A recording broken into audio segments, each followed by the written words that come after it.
entertained? Are you not entertained?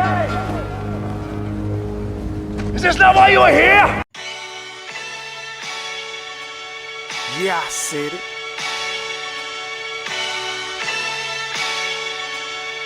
Yeah, I said it. Goat thriller, back better, iller, pound for pound, killing these topics with analytics, silencing all the critics, trying to bite the style, they get sun like children. YouTube villain, podcast killing, so antagonistic and prolific with the swiftness. Make sure you make weight before you trying to debate. Yeah, I said it, and I never hesitate. Hit them with hooks, cause these rooks took the bait. Start the show, cause goats never hesitate. Ducking smoke, got them sweating at they toxins. Yeah, Goat thriller, cleaning up the sport of boxing. Aight then. Yeah, I said it.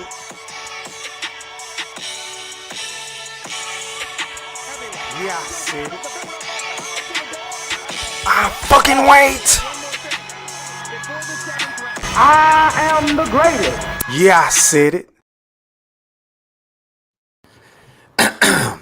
Now, before I get into what I'm about to get into, I just want to make sure that each and every last one of y'all hit that like or dislike button. And please don't forget to put some motherfucking Coach K, Duke, full court pressure on that sub button if you're new to the channel. And please be sure to ring that noti bell so you can be notified via email each and every time your boy E Thriller, aka Hamrothstein, aka Goat Thriller, aka the Black Picasso, because I paint these pictures so vividly with my words on the sport of boxing whenever I feel like it. And once again, fight fans, ladies and gentlemen in the Wolf Pack, welcome back. Now, first things first, man. Shout out to everybody that's watching this live stream podcast on my YouTube account. Shout out to everybody that's watching this live stream podcast on my Facebook account, my Twitter account, my IG account. Shout out to my TikTokers. Shout out to everybody on Facebook. Salute. Make sure y'all hit that like button as you come through the door. Drop some threes in the chat if you're rocking with your boy E Thriller, aka the Black Picasso. And if y'all can hear me, if my mic is crispy, and if y'all to hit that motherfucking like button. So tonight, y'all see the title of tonight's show. Errol Spence Jr., man, a.k.a. the Big Fish, has been making his media rounds to promote his fight with Terence Crawford that is scheduled to take place on July the 29th at the T-Mobile Arena in Vegas, right? And with that being said, Errol Spence Jr. just had an interview. Shout out to the big podcast with Shaquille O'Neal. Shout out to Shaq Diesel, man. Make sure y'all go put some full court pressure on that like button and sub up to that. And also, shout out to the media members who was able to interview Errol Spence at the Dallas Cowboys facility the other day, which is the interview I'm going to play. Now, I'm not going to show the visuals of this interview because you know how YouTube play. They like to flag my account, want to report me and shit like that. I got fuck ass niggas that do that bullshit.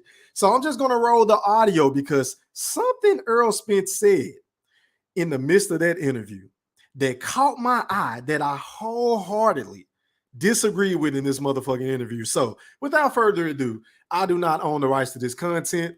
This is for educational purposes only. YouTube, please don't flag my account. As a matter of fact, just to let it be known, I'm only going to play the audio, YouTube, not the visual. DJ E Thriller, roll that clip. Mentally, and I'm ready to go, ready to put on a great show. You guys have been talking about this fight for so long. How good does it feel for it to finally happen? It feels great, man. It's been a grueling negotiations, and we finally got it done. I had to sit out, a year. People have been wanting this fight to happen for 5-6 years, and it's finally happening. So it feels great just to get through these tough obstacles of, getting the fight and, all the demands that he wanted and just finally getting it done and come to agreement that and hopefully, and now we're going to fight July 29th and I'm ready to put on a great show and a great performance. And Okay, first things first. The first thing I noticed, man, I like Errol Spence's body language. He ain't with that old acting all finicky. He ain't really nervous whenever he's talking about the fight like he's been in years past. And then another thing I noticed about Errol Spence, which really isn't a point that I wanted to get to about the whole NBA comparison or whatever, but did y'all just hear how he threw Terence Crawford under the bus? He basically pinned this whole negotiation process on Terence Bud Crawford by basically saying that, look, man, it was tiresome. I was frustrated and all this, just to sum it up to for lack of better term. So it sounds like to me, based off of Errol Spence's perspective, Terence Bud Crawford was the one that was holding up negotiations. This is basically what I'm taking from this shit. Y'all drop something in the chat and let your boy E Thriller know, am I reaching with this? But from what I just took from what this man just said, he's saying that it was grueling. He said it was nerve-wracking. And, all the ridiculous demands that Terence Crawford wanted to make. Let me know if I'm hearing that right in the chat. As a matter of fact, I will fucking wait. I wait. Matter of fact, let me replay that because maybe I'm tripping. Maybe I'm reaching. Let me rewind it. Let's roll it. Obstacles of, getting a fight and, all the demands that he wanted and just finally getting it done and come to agreement that great just to get through these tough obstacles of, getting a fight and, all the demands that he wanted and just finally getting it done and come to agreement that and hopefully, and now we're going to fight July 29th and I'm ready to put on a great show and a great performance. And this is my last belt to get at the welterweight division so I can finally move up. Okay, so the man, I knew I wasn't tripping, Errol Spence Jr., a.k.a. the Big Fish, clearly stated that all of the demands he wanted, meaning Terence Bud Crawford, not we, he said he. All right, let's finish rolling this audio, man. What would this win mean for your career, though? Is this a legacy win, legacy fight for you guys? Oh, definitely. This is legacy fight. For me, this is Ray Leonard, Tommy Hearns. This is Oscar De La Hoya versus Felix Trinidad. This is a legacy fight. Two undefeated fighters fighting for undisputed. I feel like this is a huge fight in the last probably like 10, 20 years. Everybody say the Floyd and Pacquiao fight was huge, but that was a lot older. We're in our primes, and I feel like this is gonna be an amazing fight. Everybody knows he got knockout power. I have knockout power, so we're gonna put on an amazing show, an amazing performance. How difficult it has been for you to get the weight for you before this fight? It's a little bit difficult, but I'm not complaining at all. I know what I signed up for. So, it's time to put the work in and, get down to the weight that we agreed on. So I'm not here to complain about weight or anything like that. I'm going to get down there and I'm going to fight my heart out. I love it, man. I love it because Errol Spence, you are in no shape or form in any condition or any circumstance, rather, to complain about, it being hard to make the weight when we was waiting on you this whole fucking time just to make this goddamn fight because you had to clean up your side of the street. And now that you did exactly what the fuck you said you was going to do by collecting all of the 3 belts before you went to go holler at Terence Bud Crawford, we don't want to hear shit about no goddamn weight or, because we know that you hired a nutritionist and we know that you've been living a more dedicated and disciplined life, so to speak, in the sport of boxing now, going through everything that you went through in the past. So kudos to Errol Spence for not making any excuses or for taking the bait that this reporter just asked, right? You understand what I'm saying? Well, let's finish rolling this clip. What's the difference between you and it? What puts you over the top in this fight? I feel like I feel like I'm the stronger fighter. I feel like I'm more durable. Okay, so this is the part that I wanted to hone in on. Y'all make sure y'all listen to his breakdown on the comparisons, the NBA comparisons, right? Because Errol Spence compared himself to Tim Duncan, the big fundamental. And then he went on to say Terence Crawford is more like Kevin Garnett, all talent. Let's listen to this. I feel like I feel like I'm the stronger fighter. I feel like I'm more durable, especially if we stand there and we go at each other. I just feel like I just got the better fundamentals. I feel like in boxing wise, I'm Tim Duncan in boxing. Like I got all the fundamentals, the jab, hook, whatever it is, blocking, whatever. I do everything right. And I just feel like I'm just gonna be the better fighter overall. I mean, he has a lot of talent, skills. He can move. It's basically, if I related to basketball, it's like Tim Duncan versus Garnett. Right. After you win the fight, what is next for you? What are you thinking after Terence Crawford? Well, if he don't initiate the rematch clause, then I'm moving up to 154 pounds. Canelo in the 47? we're not thinking about Canelo right now, but I mean, if the fight come across the table, I definitely take that fight. I feel like 165, 168, that's more my natural weight, and it's a lot easier for me to make. So I definitely take that fight. The pound for pound means something to you because there's a lot of people when they talk about pound for pound, right now they're not mentioning your name. Yeah. I mean, they probably not mentioning my name because I've been out for a year, but I am ranked like I think 4 or 5 in the pound for pound. Right. So it means it used to mean a lot more to me, back when I was younger, but right now it's more about legacy. It's more about getting the defining fights. It's more about getting a huge payday, because at the end of the day, you see a lot of fighters, even in the Hall of Fame.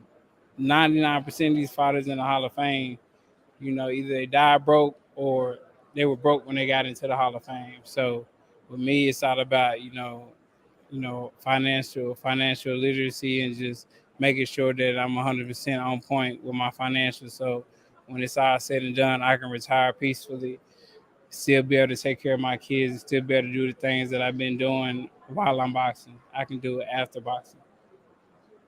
Can you teach the Cowboys something about winning?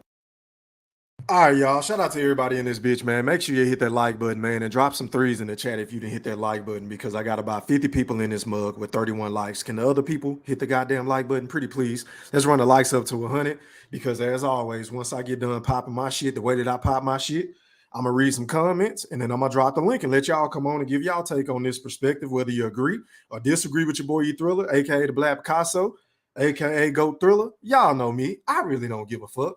It makes for a better show. Now, let me focus on what Errol Spence said earlier. He mentioned something to the effect of him being more like a Tim Duncan, right? Which is pretty fair to say, even though I believe, in my personal opinion, Errol Spence is a way more exciting fighter inside of the ring than a Tim Duncan was on the motherfucking court. And allow for me to explain this. When have we ever seen Errol Spence not in an action-packed fight? I wait. I will fucking wait. Because to me, when you make that comparison with Tim Duncan, I feel like y'all personalities kind of mesh up. But as far as like your skill set and, being an exciting fighter inside of the ring, opposed to Tim Duncan, who was pretty much boring to any NBA fan that I know of that I've ever debated with in barbershops that I done went to, or people motherfuckers at school, or, just shooting the shit with some of my homies or something like that. We don't really look at Tim Duncan as like that. Like, we know that he had the bank shot. We know that he had the baby jump hooks. We knew that he could shoot jumpers from anywhere between 15 and 20 feet. He had a three-point shot at times, if need be. He was a solid free throw shooter and things of that nature. He was very dominant around the paint. He was a hell of a defender. I mean, he played on both ends of the floor. Tim Duncan is one of, if not the greatest players of all time. And to be honest with y'all, Tim Duncan is in my top 10 players of all time. Yeah, I said it, and I didn't stutter.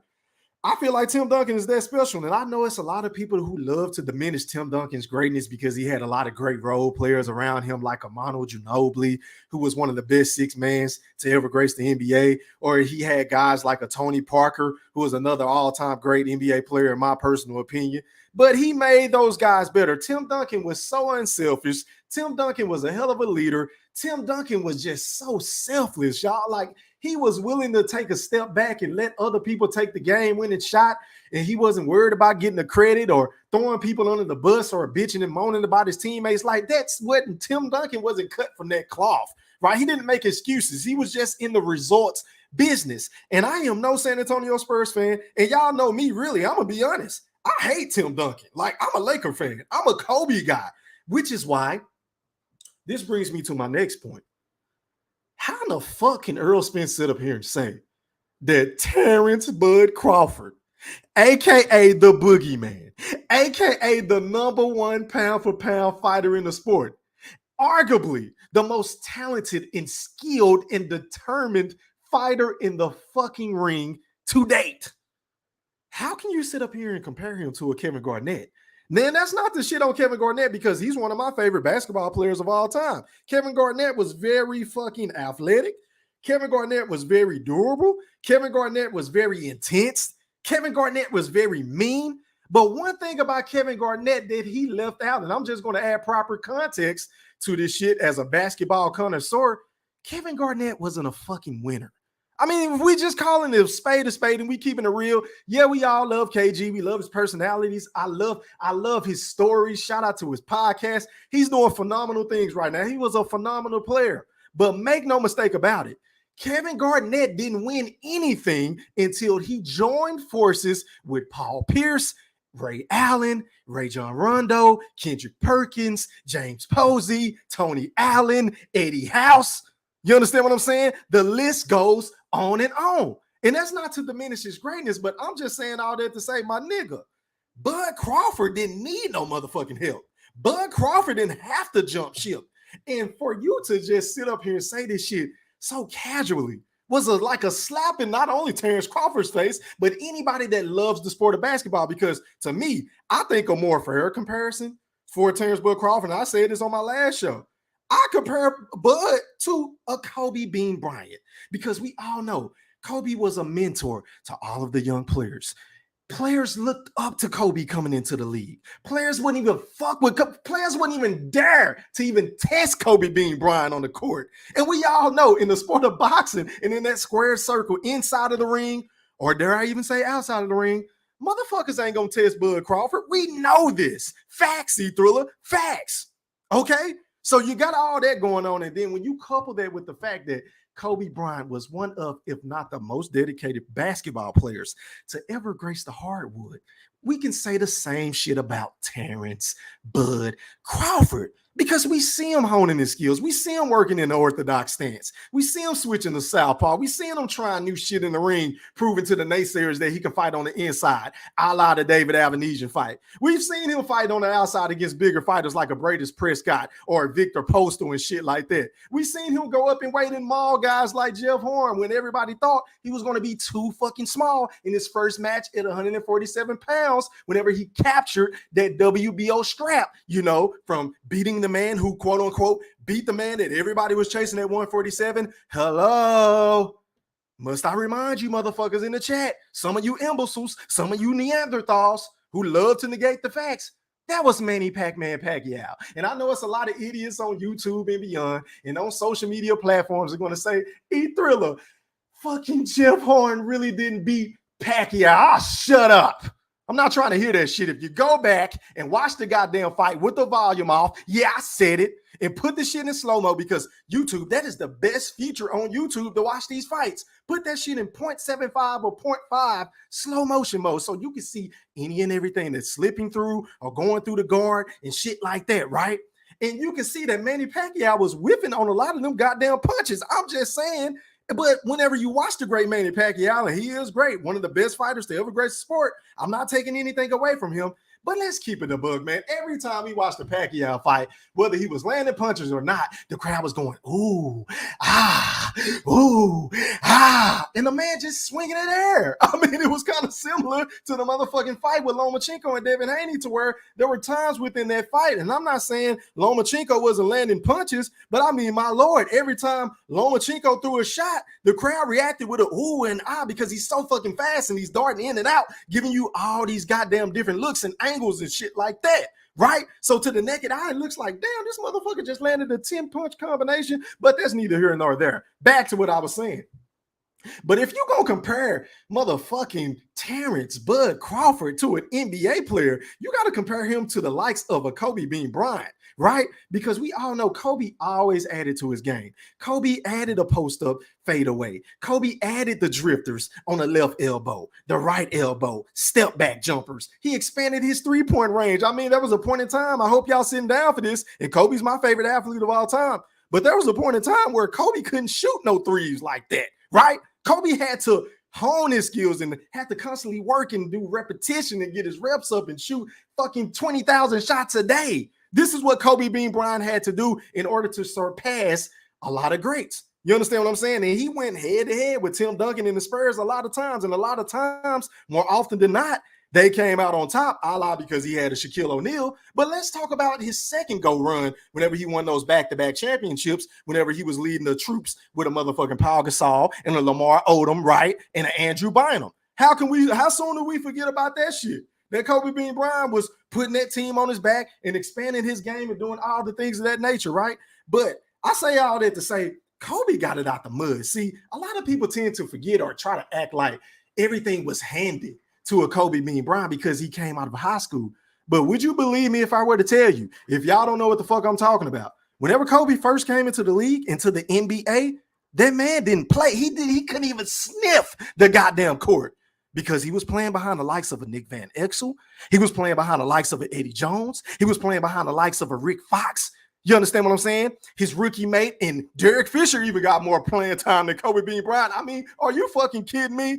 So Kobe had to grow into every single thing that he became in the basketball court. And now we already know the man, the myth, the legend, God bless him, the dead, him and Gigi. But the man is one of the greatest players to ever play the motherfucking game. And in my honest opinion, he's number 2. He's right behind Michael Jeffrey Jordan. Yeah, I said it. And that's for all you fucking Kobe haters and niggas that don't know shit about basketball, because it's a lot of people that love to put LeBron over Kobe. Why? I don't fucking know. I don't see it. I mean, LeBron is great. LeBron was the man coming right out of high school. I will admit that. But I just feel like for me, whenever they were both at their peaks, I'm going with Kobe Bean Bryant because I know it kills him to lose.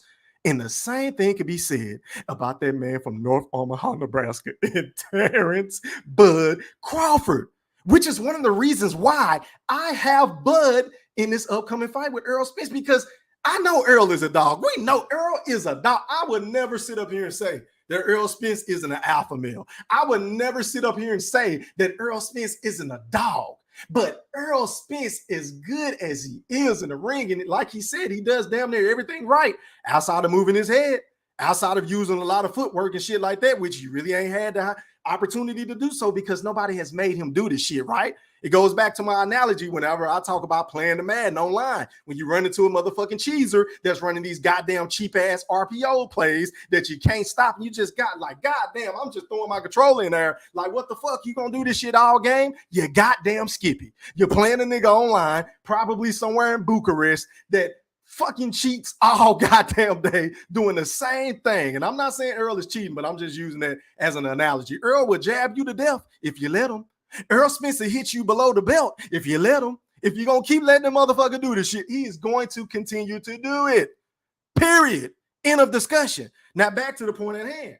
But yeah, man, you got to put some more respect on Terence Bud Crawford's name. I mean, it's one thing to throw the man under the bus and say that he was stalling negotiations and he was stalling his fight, even though, you know, he was waiting on you for 45 years. So, I mean, a couple of months or a year go by of negotiation. I mean, oh, please don't make me fucking fart, Earl. I mean, the man was waiting on you this whole goddamn time. So the least you can do is have some decency to say, hey, man, at least he got us a fucking guarantee now. At least he got us a guarantee of 8 figures. So that means they're going to make at least 10 million apiece. Now, granted, I don't know what the split is now. I don't know if Errol is going to get a little more. I think he should, and rightfully so, because Errol Spence is the A side. Errol Spence has done the bigger pay-per-view numbers. I'm not taking anything away from Errol Spence, but I mean, goddamn, can you congratulate the man, or just better yet, don't even do that. Just don't throw him under the bus. But whenever you go talking about, oh, I'm the Tim Duncan because I got all the fundamentals. I got the jab. I got the hooks. You understand what I'm saying? I got the sharp uppercuts a la the Jordanis Ugas fight when he was beating the shit out of Jordanis Ugas, who was just basically, to me, because I didn't watch that fight like 10 times within the last 2 days. Jordanis Ugas was a punching bag with hands. Jordanis Ugas was using footwork in rounds 1 and 2, I believe. And then for some odd reason, I don't know what it was. I don't know if it was the body shots. I don't know if it was the relentless pressure. I don't know if it was the thudding, sharp uppercuts to the head over that fucking orbital bone. I mean, oh my God. Errol Spence put on an offensive clinic. But one of the things I noticed in that fight that I've been watching time and time again, and I got a bunch of clips, and I'm going to put together a video. Hopefully it don't get flagged, but I'm going to showcase my motherfucking boxing IQ and break both of these guys' strengths and weaknesses down. And I'm going to start with Errol Spence because I noticed in that fight, just mainly this fight in particular, Errol Spence was very fucking sloppy. Although he was great offensively, hats off to him. If I had to give him a letter grade, I would give him an A- for the Jordanis Ugas fight, because it was a lot of times in that fight where he was reaching and swinging, and you understand what I'm saying? Getting caught in inopportune positions. And hell, you can go look at one of the clips on my motherfucking IG. See, I uploaded it there because I didn't want to get flagged because, you know, I got a lot of haters on YouTube. Niggas that be biting my shit and hating and shit, flagging my channel. That's why I ain't got no super chat no more. But it is what it is. It comes with the territory. But if you go follow me at eThriller, aka the Black Picasso on IG, I got it in my description. You can go look at that clip. It was one point in time in that fight. I forget the round, but Errol Spence tried to catch Yordenis Ugas with a straight left and he whiffed on the punch. Yordenis Ugas slipped underneath it. He rolled. He touched him with the right hand to the body. And then Errol Spence, being a smart fighter that he is, he already knew what was fucking coming. He said, oh shit. His eyes kind of got buckled up. He's looking at his peripherals. I hope that ain't the motherfucking lacerated eye that he was getting dinged on the count, but he was looking at his peripherals and saying, damn, I can't avoid this motherfucking punch. Let me just tense up because I know it's coming. And Ugas hit that motherfucker with a sharp left uppercut. And we all know Yordenis Ugas is very fucking pillow-fisted. He is very pillow-fisted, right? Man can't bust a fucking grape, right? Man got 12 knockouts, if I'm not mistaken. Fact check me. I mean, I ain't got box record, but y'all can fact check me on that. And while y'all doing that, can y'all please put some respect on my like button, dog? I got 102 people in here, and I really appreciate it from the bottom of my heart. But can y'all please do y'all due diligence and hit my goddamn like button? Because once I get the likes up to 100, I'm going to finish saying what I got to say. I'm going to read some comments because y'all know how I play. I'm a man of the people. And then I'm going to drop the link and let y'all come on the rock. Whether y'all agree or disagree with me, I really don't give a fuck about none of that. Once again, it makes for a better show. But can y'all please hit my goddamn like button? Damn.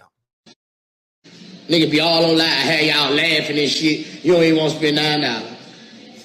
You don't want to buy one song for $128. Get the fuck right now. But you always want to come on my live and look at me. But you always want, but you can't spend $1.50 on a song. Man, but back to what I was saying. Shout out to my nigga Boosie, man. But anyway, back to what I was saying. The point at hand is Errol Spence was very sloppy in that fight, y'all. And I'm not saying that he's not going to be on his A game against Terence Crawford, but I'm going to be honest with you, man. We know it's going to be some sort of ring rust, and I hate to say that because I'm just giving the Errol-sexuals a built-in excuse to use whenever I predict Terence Crawford to do whatever the fuck I've been predicting him to do, which is to send that motherfucker to Nebraska Furniture Mart, right? I can hear the excuse to say, oh, he didn't get a tune-up. Oh, he stayed at the wait too long. Oh, it was the car wreck. Oh, it was the lacerated eye and all this extra goofy ass shit. I can hear it now. But I'm just being honest and objective about my assessment on Errol Spence and Terence Bud Crawford, right? So there has to be some sort of ring rust coming into one of the biggest fights in the history known to man in the sport of boxing, right? So one can only surmise. I'm just going to assume because this is not a fact. This is just my personal opinion. I believe Errol Spence might be whiffing on a lot of shots, and he can't afford to do that with a sharp-ass counterpuncher like Terence Bud Crawford, y'all. He can't be doing that shit that he was doing against Yordenis Ugas. He going to get his fucking shag knocked off. I'm trying to tell y'all. I'm trying to tell you. But on the flip side, Terence Bud Crawford, I'm going to do a better breakdown of this shit. Once again, I'm going to do a couple of videos on this shit. But Terence Bud Crawford has got to be on his A game too. He can't be in the ring playing and loafing around and trying to prove a point. No, motherfucking Bud. You got to do what you do best, which is box. We don't need you trying to get into exchanges and trying to see who has the most hair on their chest and who the fucking biggest macho man, who is the biggest puncher and shit like that. We need you to be on your back foot trying to set traps for Errol Spence to lure him in to catch him with that check right hook or left, because I've been watching your fights too, Bud. And hey, man, I think you might want to come out and orthodox and stay orthodox more so in this fight. And I'm going to tell you why. Because Errol Spence, if you go back and look at that Kell Brook fight, Errol Spence is very susceptible to the motherfucking overhand right after he throws the jab. And I think timing is going to be the key to beating Errol Spence Jr. because Errol Spence is a rhythm fighter, but so is Terence Bud Crawford. But Errol Spence, once he get into that rhythm, I said it before and I say it again, he just keep chugging along, chick, chick, chick, chick, chick, chick, chick, chick, two, in my Major Pain voice. He just keep chugging along. He's like a locomotive. He's going to swarm you with volume. He's going to keep pumping the jab until he finds his way on the inside. And we all know Errol Spence is at his absolute best whenever he fights on the inside. So I say all that to say, Terence Bud Crawford, we need you to be smart. We don't need you to try to prove something to the world, because I'm going to be honest, some of these same motherfuckers that's already rolling with this narrative of Terence Bud Crawford doesn't have the legs anymore to beat an Errol Spence. Terence Bud Crawford doesn't use his feet like he did against Victor Postile, E-Thriller. Yeah. Terence Bud Crawford can't box the way that he used to box against the Bradis Prescott. But wouldn't it be funny and very fucking ironic if Terence Bud Crawford goes out there and do what I'm trying to say that he should do, and just go out there and be on his toes and box? You understand what I'm saying? Move, give him different angles, switch in between stances just to frustrate Errol Spence and make him reset. And whenever Errol Spence does get on the inside, tie his ass up, put him in one of the motherfucking Cobra clutches in the UFC or some of that wrestling shit that you learned back in Omaha, right? And then make him reset and do it all over again. And I can guarantee you, I want y'all to clip this. What's today's day? This is June the 8th, Thursday. Y'all clip this, man. At what time is it? 10:20. I can guarantee y'all, if Terence Bud Crawford goes out there and just strictly boxes Errol Spence to a decision, you already know what the haters are going to say, right? Oh, he ran the whole fucking fight. Even though these will be the same motherfuckers that's been saying, I've been hearing on months on top of months, that Terence Bud Crawford legs ain't been the same since he moved to 147. That Terence Bud Crawford likes to exchange and fight more so medium to mid-range or on the inside nowadays. I lied to David Avenesian fight, but I went back and watched that fight again. And I'm going to be honest with y'all. Yeah, he wasn't bouncing on his toes and moving around the ring a lot, but Terence Crawford was doing little subtle movements, moving from left to right laterally, slowly backing up, trying to bait him into some shit. And then whenever he got tired and said, fuck it, I'm ready to go kick it at this after party, let me go ahead and send this nigga to sleep experts. That's exactly what the fuck happened, right? That's exactly what the fuck happened. But for all you Neanderthals, they keep lying to try to create these narratives as if he don't use his legs and he didn't use his legs against Porter. And I'm like, well, what the fuck fight was y'all watching? Because the man back never hardly ever touched the ropes, because every time Sean Porter lost discipline, and I did a live fight party, y'all can go back and fact check me, because I saw this shit coming. I seen the play from a mile away. I said at some point in this fight, Sean Porter is going to throw away the game plan from K. Diddy and go back to what he's accustomed to doing, which is getting in the three-point stance. You understand what I'm saying? Downset hood and bum rushing motherfucking Terence Bud Crawford, right? And whenever he started doing that, that's when he started getting dinged on, and he ended up getting knocked down twice in the same fucking round. And the man was so frustrated to the point where he was looking at the corner like, damn, are you going to throw it at the towel? Because I'm sick of getting hit with this shit.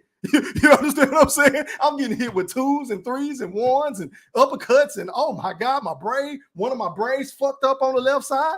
I mean, KD, can you do something? Can you do something? Because the boogeyman is whooping my ass right now. That's what I took from the fight. That's at least what I took. I know a lot of people said that Sean Porter was washed up. I know a lot of people said, oh, he wasn't the same as the Sean Porter that fought Errol Spence because he was thinking about retirement. But my thing is this.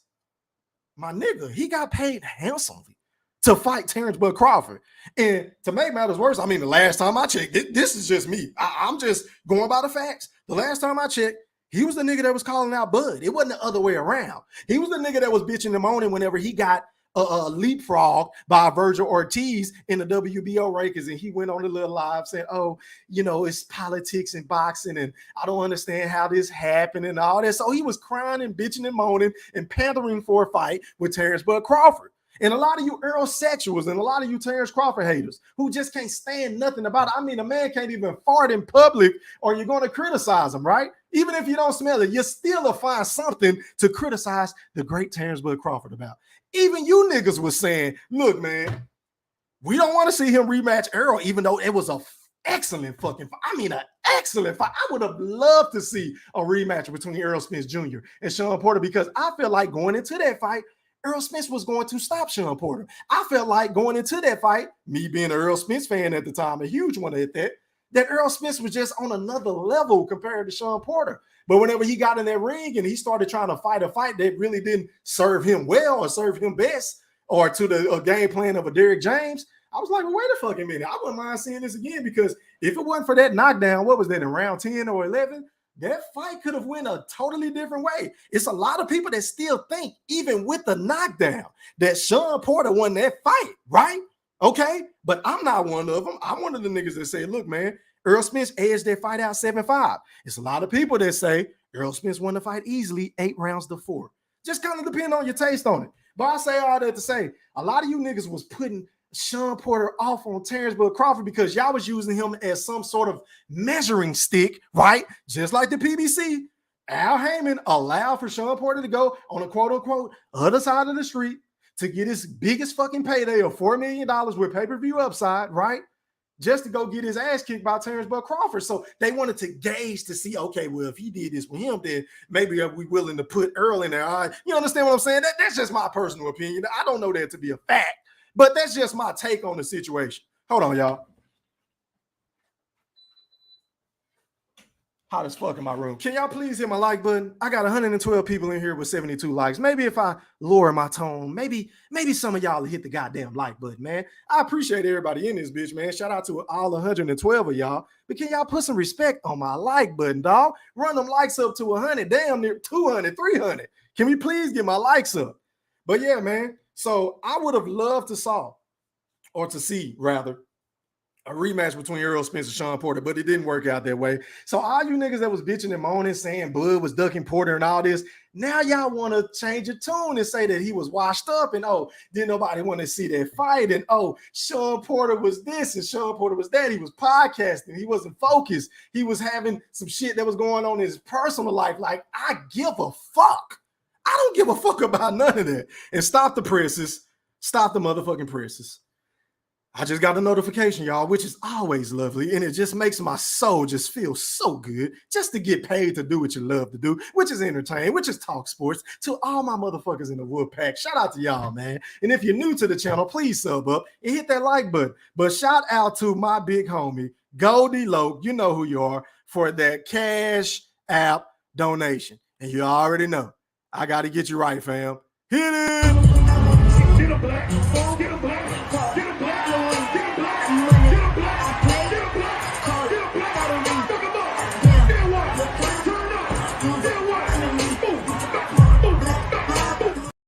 Yeah, man. Shout out to Goldie Lowe, aka Mr. Golden, aka Mr. Maceo. Shout out to the big homie on the panel, man. Don't come on here fucking with me, Mr. Golden. Don't come on here fucking with me now. I know how you play. You come on cussing the nigga out and on his own shit. But shout out to Mr. Golden, man. Salute. Now back to what I was saying. But yeah, just to get back to this point of Errol Spence talking about this whole basketball thing, I mean, if you're going to compare somebody to Bud to somebody, you got to put some respect on his name. You got to compare this nigga to Kobe. Bud is Kobe.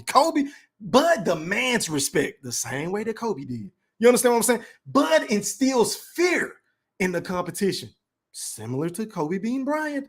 Kobe Bean Bryant. Y'all can say what y'all want about him because he was very standoffish with the media. Very similar to a guy by the name of Terence Crawford. I mean, I'm just presenting the facts. They are very similar. So if you're just looking at it from a skill set, then you want to say Kevin Garnett, all right, whatever. I mean, KG was a great player, but he wasn't a fucking winner. And we all know Bud has several lineal championships. We all know that Bud has been undisputed at 140 pounds. You understand what I'm saying? We all know that Bud is a KO artist. He's very exciting. He can box. He uses the sweet science and he knocks motherfuckers out. You feel what I'm saying? So you get the best of both worlds, kind of like Kobe. Kobe was very flashy, but Kobe also had a lot of fundamentals. Kobe, to me, in my personal opinion, I know a lot of motherfuckers gonna disagree, but I'm just gonna put it out there because I'm one of them niggas that I'm not gonna tell you what you want to hear. I'm gonna tell you what the fuck you need to hear. That's the biggest difference between Go Thriller and the rest of these motherfuckers on YouTube. And in my honest opinion, being a basketball connoisseur, Kobe Bean Bryant is the most skilled player I have ever seen touch the basketball. And I'm not being biased. I've seen this man pull off moves that I've never seen before. I've seen the man trapped in a corner on the baseline behind the three-point line. He take 2 or 3 dribbles, reverse pivot, spin, and hit a motherfucking contested 3 falling out of bounds in his bench. I've seen Kobe Bean Bryant trapped on the motherfucking elbow. I wish I could show y'all the clips of what I'm talking about, but I know y'all have seen this shit, right? But I've seen him step through defenders, reverse pivot, throw it off the glass, jump up, grab the rebound, and lay it up, or do the same goddamn thing and throw a no-look to Paul Gasol. Like, the shit, he was just, his instincts is what I'm basically trying to say. His basketball instincts. And to compare him to a Bud, because we heard what the great Teddy Atlas always have to say about Terence Bud Crawford. He says he's probably the most instinctful fighter he has ever seen in the sport of boxing. And that's saying a lot because we got a lot of greats, and I'm no boxing historian. I'm not a nigga that's going to come on my channel or going on other people's channels acting like I know everything about the sport of boxing, because I do not. I'm willing to say that I ain't one of these know-it-all niggas on YouTube. I'm willing to listen to motherfuckers who have way more knowledge about the sport than me, right? So I say all that to say, look, man, Kobe was doing some amazing shit, but so does Terence Crawford. Terence Crawford does a lot of amazing shit that he don't get credit for because of his opposition. But wasn't there a narrative floating around for the earlier part of Kobe's career that he couldn't win without Shaq? I mean, nobody else had to deal with this fucking narrative. Magic didn't have to deal with that shit whenever it came to Kareem because he never won without Kareem. He never won without motherfucking James Worthy. He never won without Byron Scott and motherfucking Michael Thompson and all this shit. He didn't win without these and Michael Cooper. He didn't win without these dudes. But Magic never got that label. Or what about motherfucking Isaiah Thomas? He ain't never get the, oh, you can't win without Dumars. Oh, you can't win without Vinnie Johnson. Oh, you can't win without Dennis Rodman or motherfucking Bill Laimbeer and McGuire and shit like that. He didn't get them labels. You understand what I'm saying? And fast forward to the great Michael Jeffrey Jordan, who is the GOAT. Yeah, I said it. But the facts are the facts. And I know a lot of people don't want to hear this shit, but I'm the type of nigga, once again, that's going to say what y'all need to hear. Michael Jeffrey Jordan, as great as he was in the 80s, dropping and averaging 30 points and 50 points and 60-point games in the playoffs on the fucking Bird Celtics and Kevin McHale and Danny Ainge and Dennis Johnson. Michael Jeffrey Jordan wasn't winning shit until Scottie Pippen was ready to help. Period. End of discussion. I don't give a fuck what y'all try to say. I don't care how y'all try to diminish the great Scottie Pippen, even though we know he's a motherfucking hater. Yeah, I said it because he's been saying a lot of stupid ass shit as of late. And we all know what that's about because Michael Jordan's son is with his ex-wife. So we know what this shit, we know what the animosity is about. We know what the vitriol is about because everywhere he look and turn, he's just seeing Michael Jeffrey Jordan's son with his baby mama. And then he always plays second fiddle to the great Jeffrey Jordan. So he's just looking like, damn, like this motherfucker has just fucked up everything. I don't get no credit because of this guy. So for him to sit up there and say that Michael Jordan was a terrible player, that Michael Jordan took bad shots, when in fact, Michael Jordan was very fucking efficient to shoot the ball as much as he did. Michael Jordan basically averaged a field goal percentage of 50% for his career. So Scottie Pippen, what in the flying fuck? What kind of weed are you smoking? I wait. I fucking wait. You see, I'm not even going to use the term hating anymore because when niggas start hating now, I'm going to say, man, you need to stop pipping. You need to stop pipping, man, because this shit is ridiculous. But back to what I was saying. But Kobe had to deal with the naysayers and people saying that he couldn't do this and he couldn't wheel without Shaq and he's selfish and he's arrogant and he's cocky. All the same shit that a Bud Crawford deals with in boxing. Isn't that something? So if you're going to make a fucking comparison to the great Terence Bud Crawford, one of the most athletically gifted fighters the sport has ever seen, one of the most fundamentally sound, even though he does tend to back up in a straight line from time to time. Now, that part about his game on defense scares me. And I'm not going to sit up here and act like, excuse me, pardon y'all, that Terence Crawford don't get caught flush with some shots. But this is another thing I don't understand. And I kind of wanted to do a show on this at a later date, but fuck it, I'm going to go ahead and talk about it now.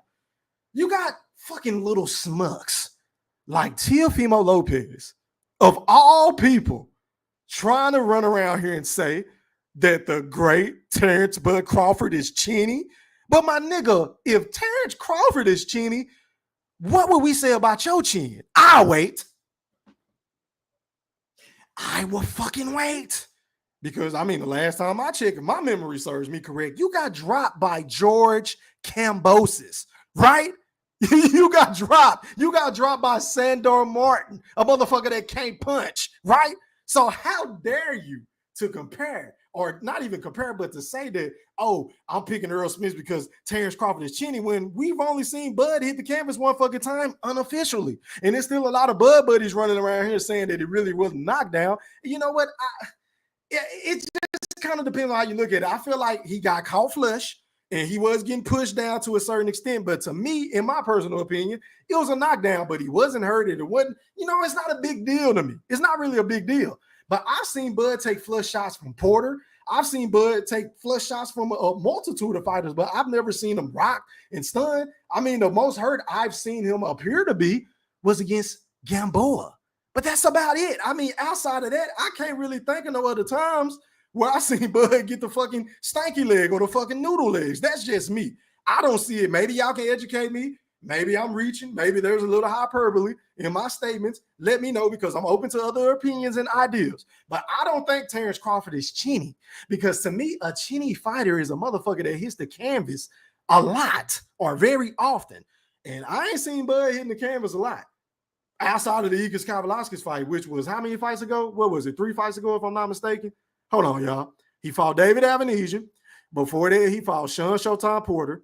Then he fought Kell Brook. And then he fought Kavalauskas. Okay, so yeah. So, and then, I mean, before that, shit, it was Gamboa, and that was years ago. So I don't even know why he's calling people chinny, but I'll tell you one motherfucking thing. I got T.O. Y'all know I hate T.O., so maybe I'm not being objective. Maybe I'm not being biased, but I'm trying to be, unbiased, but I'm trying to be in this fucking fight. But I got Josh Taylor stopping Teofimo Lopez, because I don't think he's mentally there. He's a fucking idiot. Y'all, like the shit that Teofimo Lopez has to be the corniest boxer I've ever heard grace the microphone. And I know there's a lot of people that's going to say, Thriller, you're reaching. And I got Keith Thurman. I got Deontay Wilder. There's a lot of ways you can go with this shit. I get it. I hear y'all. But some of the shit that Teofimo say, it just makes me cringe, man. It's like, what are you talking about? What kind of theory is there? What kind of philosophy? How does this correlate to the topic at hand?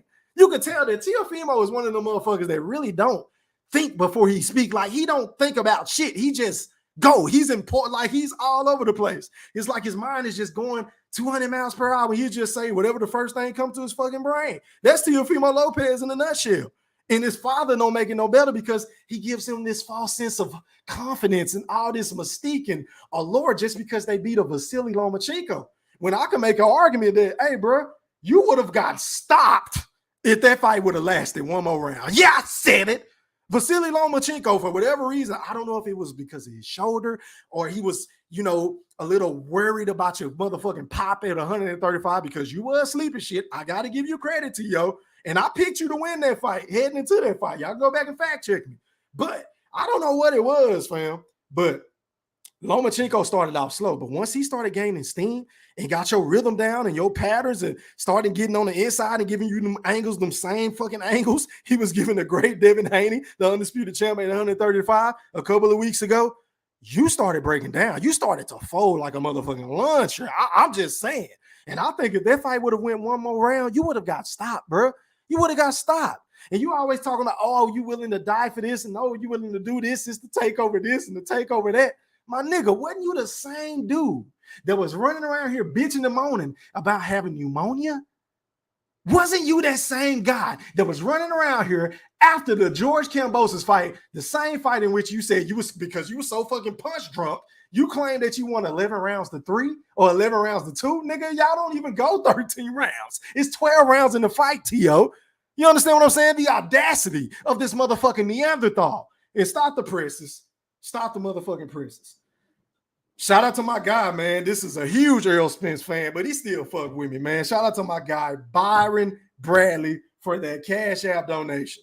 He said, I'm on EJ's side, but I support you, my G. Hey, man, that's love. And you see that, man? My nigga Byron, he don't take what I say personal. He don't take it seriously. He don't get mad and butt hurt and run off and do all this other extra shit and say, fuck you, Thriller. I ain't subscribing to your channel no more. I ain't gonna hit the goddamn like button. You feel what I'm saying? He don't do none of that. Shout out to my real Errol Spence fans, man, who don't get in their fucking feelings, because all I'm doing is just popping my shit. I root for Bud. I rock for Bud, but I try to be honest, objective, and unbiased as I possibly can. You feel what I'm saying? But shout out to you, man. You already know I got to get you right, fam. Appreciate you. Get a black, get a black, get a black, get a black, get a black, get a black, get a black, get a black, fuck 'em up.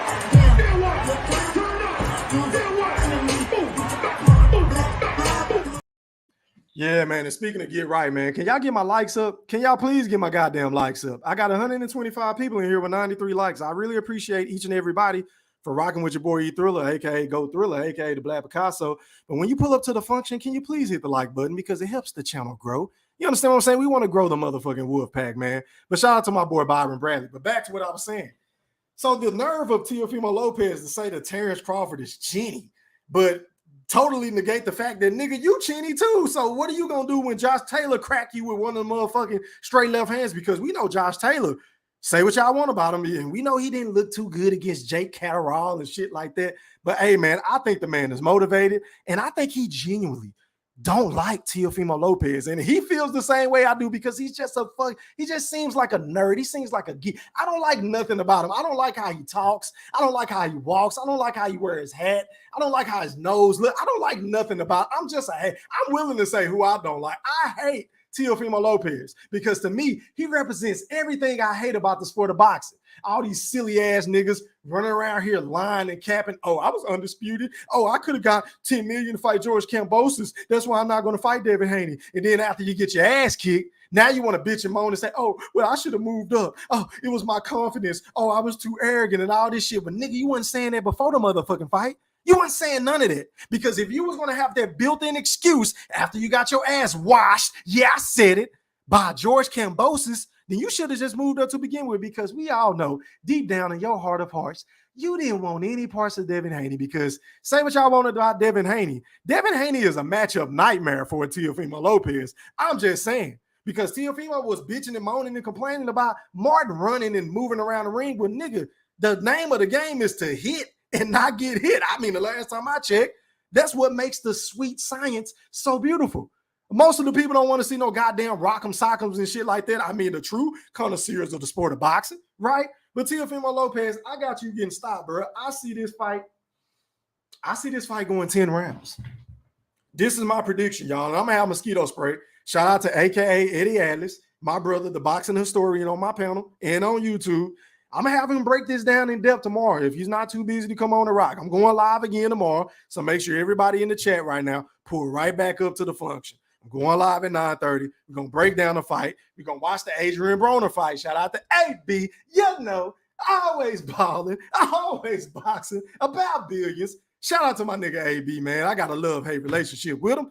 I root for him, but he do a lot of shit that pissed me the fuck off because I just feel like he wasn't dedicated to the sport enough. He wasn't dedicated, man. AB didn't know if he wanted to be a gangster. AB didn't know if he wanted to be a rapper. AB didn't know if he wanted to be a boxer. AB didn't know if he wanted to be a porn star. AB didn't know if he wanted to be a comedian. AB didn't know what the fuck he wanted to do because he was so talented. I mean, granted, he's very fucking entertaining. At one point in time, I hope y'all sitting down for this, but AB was the guy at the PBC. Facts, he Thriller facts. But man, oh man, the man is signed with Duncan King. God bless him. I hope everything works out for him. I heard him say the other day that he's looking for a fight with Regis Prograis. Now, today I just watched the weigh-in. He came in right at 147. I didn't know this fight was even going to be at 147. So how in the fuck is Adrian Broner, a guy that's been so undisciplined, so undedicated to his craft, going to be able to get down to 140 pounds? Y'all let me know in the chat. Do y'all think it's realistic? I'm rooting for the guy. I'm not shitting on him, but y'all know me. I'm going to say what y'all need to hear, not what the fuck y'all want to hear. I'm not a fanboy of these motherfucking fighters. So I want y'all to let me know in the chat. Do y'all think it's realistic for Adrian Broner to make it to 140 pounds? Y'all let me know. Y'all drop some threes in the chat or y'all drop some ones to say hell no because I don't know, man. I don't know. I hope he can do it. But then again, even if he do make it down to 140, I don't see him beating a Regis Prograis. Hell, I don't see AB beating any of those fucking top guys at 140 because right now that's one of the motherfucking murderous road divisions. You understand what I'm saying? You got Matias, you got Prograis, you got Taylor, you got Catterall. I love Catterall. You got motherfucking Gary Russell Jr. or Gary Russell, whichever one. I get them mixed up, but the one with the braids, you got him. You got Devin Haney possibly moving up to 140. I know Devin Haney called out AB in the past. You got Ryan Kardashian, oops, I'm in Garcia with his capping ass, moving back up to 140. So you got a lot of talented fighters in or around that weight class. And I really don't know how Adrian Broner is going to hold up against the likes of those individuals. But I would love to see what he's going to look like tomorrow night. He has to be impressive, man. I mean, in order to win me back over and say, you know what, maybe he can make some noise. Maybe he hasn't lost a step or two after that Maidana fight. AB, you got to do what everybody beg you to do, bro. You got to let your motherfucking hands go. You got to let your hands go, fam. You are a professional boxer. We love the theatrics. We love how you showboat. We love the flashy ass robes and shades, you know, the buffs that you come out with the diamonds, and you understand what I'm saying? And in the fly ass shorts, in the shoes and shit like that, the boots. But my nigga, all that shit, all that flash needs some sort of substance. We want to be entertained before the fight, during the fight, and after the fight. So you got the before and after down pat. Like nobody can take that away from you. Say what you want about Adrian Broner, but he's one of the most entertaining motherfuckers in the sport. Still, he will always have a job in being a podcaster or being a fucking boxing analysis because he knows his shit, right? But AB in the ring, my brother. I say this from the bottom of my heart. I'm not even trying to be funny. I'm not being facetious. I am a fan of you. But you got to let your hands go, bro. This is the last straw, bro. This is your last hurrah with me. I can't speak for nobody else. I don't know how y'all feel about AB, but I was very disappointed in this last fight against Giovanni Santiago because I felt like you lost that fight, AB. I'm just saying, and I was rooting for you, bro, but I couldn't make a case for you beating that guy. I couldn't. I don't know how they scored it, a draw, whatever the case may be. No, matter of fact, I think it was a win. I think they let you win that fight. How? I don't fucking know. But it is what it is. But tomorrow night, bro, you got to be impressive. You got to get the fans back in tune. You got to make the people want to know what you're doing because right now, you're a fucking afterthought. You're an afterthought. You used to be the guy that Errol Spence looked up to.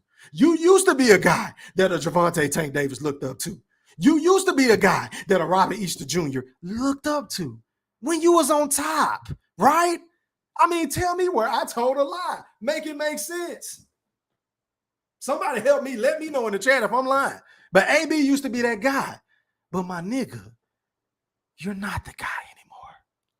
You're not. A lot of people are saying that your brother, Gervonta Tank Davis, is the new face of boxing. A lot of people feel like Errol Spence is one of, if not the biggest stars at the PBC. He's right up there with Tank and Deontay Wilder. How can I forget about him? They 1, 2, and 3, however y'all want to do it, really don't matter. But the point is, AB, you're out of the picture, my brother. You're no longer with the PBC. You don't have the backing of a Floyd Money Mayweather. You don't even have the backing of a BLK Prime. I don't know what happened with that. I know fighters kept dropping out for various different reasons, so I'm not going to pin that on you. That's not none of your fault. Shit happens. It's life. You got to move forward.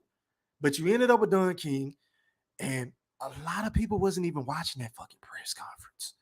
A lot of people wasn't even watching the motherfucking weigh-in today. I mean, hell, right now, I'm not even trying to be funny. I have more people watching me now than the people that was watching your fucking weigh-in earlier today. I mean, I'm just saying. So I say all that to say, bro, you got to get your swag back. You got to get back in your bag. And in order to do that, you got to prove to the world that this dude don't need to be. I don't even know who you fighting. You said he's a lawyer. You're fighting Sachs because you're ghost and all this other funny ass shit. Kudos to you. Phenomenal soundbite. But you got to back this shit up in the ring because you can't be calling this dude a lawyer and then you get in the ring and you let this motherfucking compete with the Adrian Broner, the great Adrian Broner that you used to be. You can't be doing this shit, y'all. You can't do this, bro. Let me know if I told a lie in the chat. I'm looking for something. Man. But anyway, man, I'm about to read some comments. I'm missing 2 likes. I mean, can one of y'all 7 people that's in the chat that's just in this hole being a peeping Tom, can y'all hit my like button so I can start reading these comments? And the sooner I read these comments, the sooner I can drop the link and let everybody come on and pop their shit. That's what I do. That's how I play in the Wolfpack. But yeah, man, back to the comments I go. It's telling me I got 154 comments. Shout out to everybody, man. I ain't gonna be able to read all of them, but I would do my absolute best to read all the good comments rather than if I skip over you, it ain't personal. I'm just trying to skim through this shit, man. But can y'all please hit my like button? That's personal. I'm still missing 8 likes, but back to the comments I go. Hold on, y'all. Starting from the top.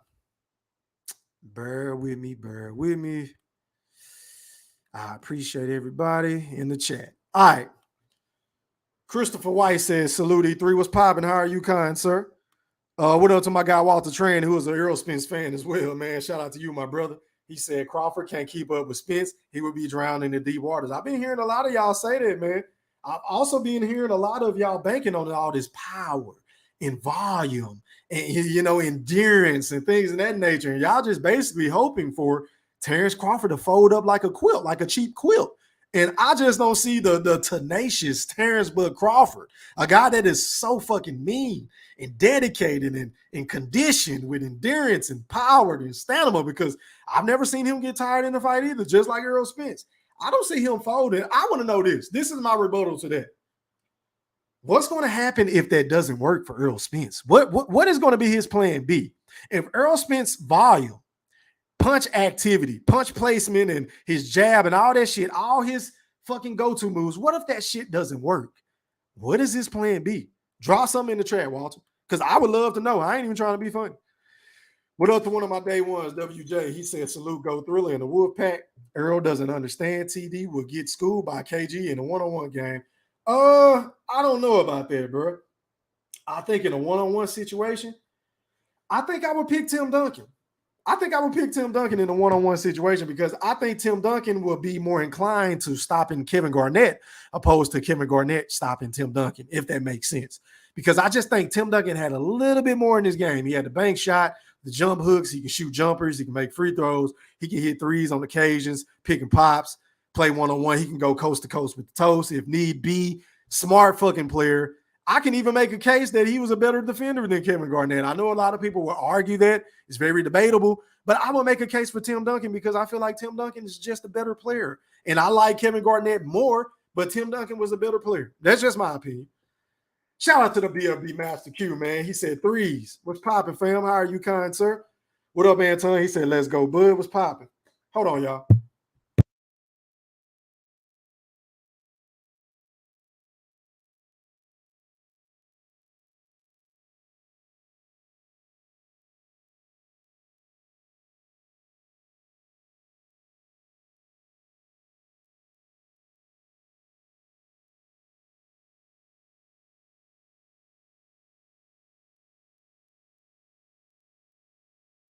My bad, y'all. I had to check on my son. But yeah, shout out to Anton, man. What up, DeMarcus? He said Earl finna get his predictable ass KO. Yeah, man. A lot of people say that Errol Spence attack is very predictable. And I agree to a certain extent. He is very predictable. And to my point earlier, like if you allow Errol Spence to do the same shit, he gonna keep doing it over and over, bro. Facts are the facts. Shout out to you, though. What up, Wario? He said, hi, what's popping? How are you? Shout out to my dog Boxing Nerd 101 from Canada. He said, what's good, E3? Earl Donut Head compared to Terence to Kevin Garnett. That's a stupid comparison. It's more like Crawford is more LeBron. Nah, I wouldn't even say Crawford is LeBron because Crawford isn't a freak of nature, so to speak. You feel what I'm saying? Yeah, he has the long arms. I believe he has a 74-inch reach or some shit like that. He's southpaw, super athletic, but I wouldn't compare Bud to LeBron. And then they don't even have the same personality because LeBron is a very fucking friendly guy. It's one of the qualities that I hate about LeBron the most is the fact that he's so friendly and he's happy-go-lucky during the games. He's giving high fives. He's talking to benches, whereas opposed to a guy like Kobe, who is my favorite athlete of all time, he's mean mugging. He's giving a Kobe scowl. He looking pissed off all the time. He ain't here to be your friend. We seen the clips with Matt Barnes trying to put the ball in his face and Kobe didn't flinch. See, to me, Terence Crawford is more like that, so to speak. You feel what I'm saying, Boxing Nerd? But I appreciate your opinion, my brother. It's always welcome. Is that Stephen Brimley? I think it is. He said, what's popping? 3, what's popping? How are you, kind sir? Shout out to the unbiased Brim Reaper, man. Make sure y'all go sub up to his channel too, man. Tell him Go Thriller sent you.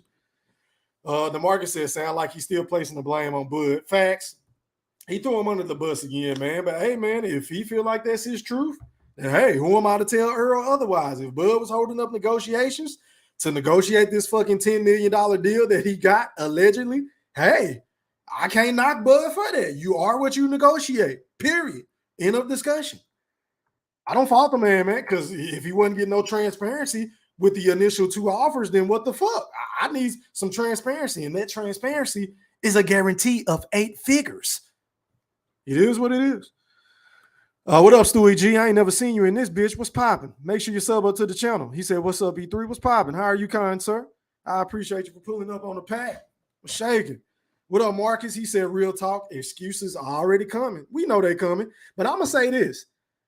That shit going to happen on both sides, y'all. Now, y'all ain't going to hear me making no excuses. If Errol Spence goes in there and kick Bud ass, hey, man, I ain't going to make no excuse. I don't even know what the fuck I'm going to say, right? But I'm not going to make no fucking excuses. And I expect the same in return. But I'm going to do a show on that the closer we get to the fight. Oh, but best to believe you me. I'm going to talk about that, bro. Good fucking point. What up, Bruce Gas, Boxing the Jazz and more? He says, salute E Thriller and the Black Picasso. How are you, kind sir? It's always a pleasure to have you in the Wolfpack, kind sir. I appreciate you for stopping by on this late night. I know it's Thursday night. A lot of people got to work tomorrow. I'm thinking about calling in. I'm just saying, I'm thinking about calling in because I'm tired as fuck. I don't know. I'm a game time decision. We'll see at 8 in the morning. But what up, Adam? He said Crawford going to get a sore ass from being on the ground so much. Okay, so you got Errol. Okay, so you got Errol winning. Let me know what round you got Errol sending Crawford to sleep experts in, bro. Let me know. Shout out to Adam. I appreciate you, my brother. What up, Sanctus? He said, to me, Errol is more like Gary Payton and Bud is more like MJ or Kobe. Gary Payton. That's my favorite point guard of all time, too, just FYI. I wouldn't say Errol is more like Gary Payton. Why you say that? Break that down for me, bro. Drop something else in the chat. Y'all know I'm behind on the comments, so yeah, man, hit that like button. Pretty please. I'm missing a like or 2 or 3 or 4 or 5. What up, Cena? He said Bud cleaned up the belts and became undisputed on Top Rank in 2 years, 2015 through 2017. It took Errol 5 years to collect 3 belts on his side of the street and finally send an offer. Hey, man, I feel you, bro. It's kind of hard for him to bitch and moan and complain about Bud holding up negotiations when, nigga, you was holding up this fight to begin with. Y'all can say what y'all want, but the facts are the facts. Before they can even negotiate, we had to wait on Errol, or he had to wait on Errol, rather, to clean up his side. It is what it is. Shout out to Mr. Golden. I appreciate that cash app again, big homie. Let me see. Who haven't I got? What up to my dog? ASAP, ASAP, ASAP, ASAP, ASAP, ASAP, ASAP, ASAP, ASAP, ASAP, ASAP.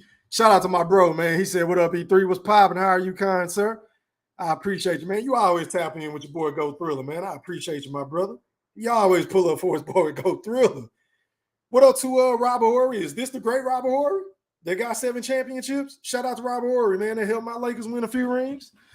He said, bro, Tim Duncan was called a big fundamental. Facts. Big facts. I agree.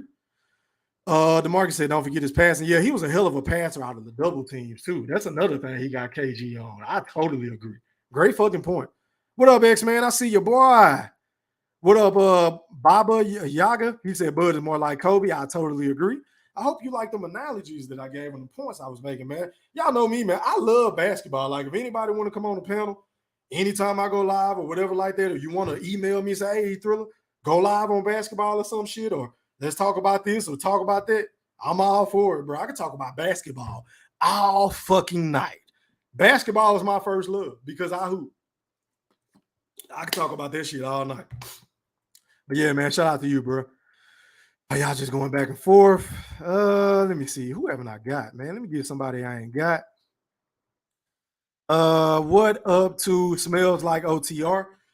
He said Loma was bouncing Devin's head back. Yeah, that's a fact. He was catching Devin with some good ass straight left hands, bro. But Devin was hitting him with a lot of body shots. So it was a whole lot of give or take. Go back and watch that fight in slow-mo, bro. That was a hell of a fight. One of the best fights I've seen since Triple G and Canelo, parts 1 and 2. What up, I Run NY? He said, watch Errol Spence versus Sapari Surg. Okay, I'll watch that fight. What about it, though? What do you want me to look for? Drop something else in the chat, fam.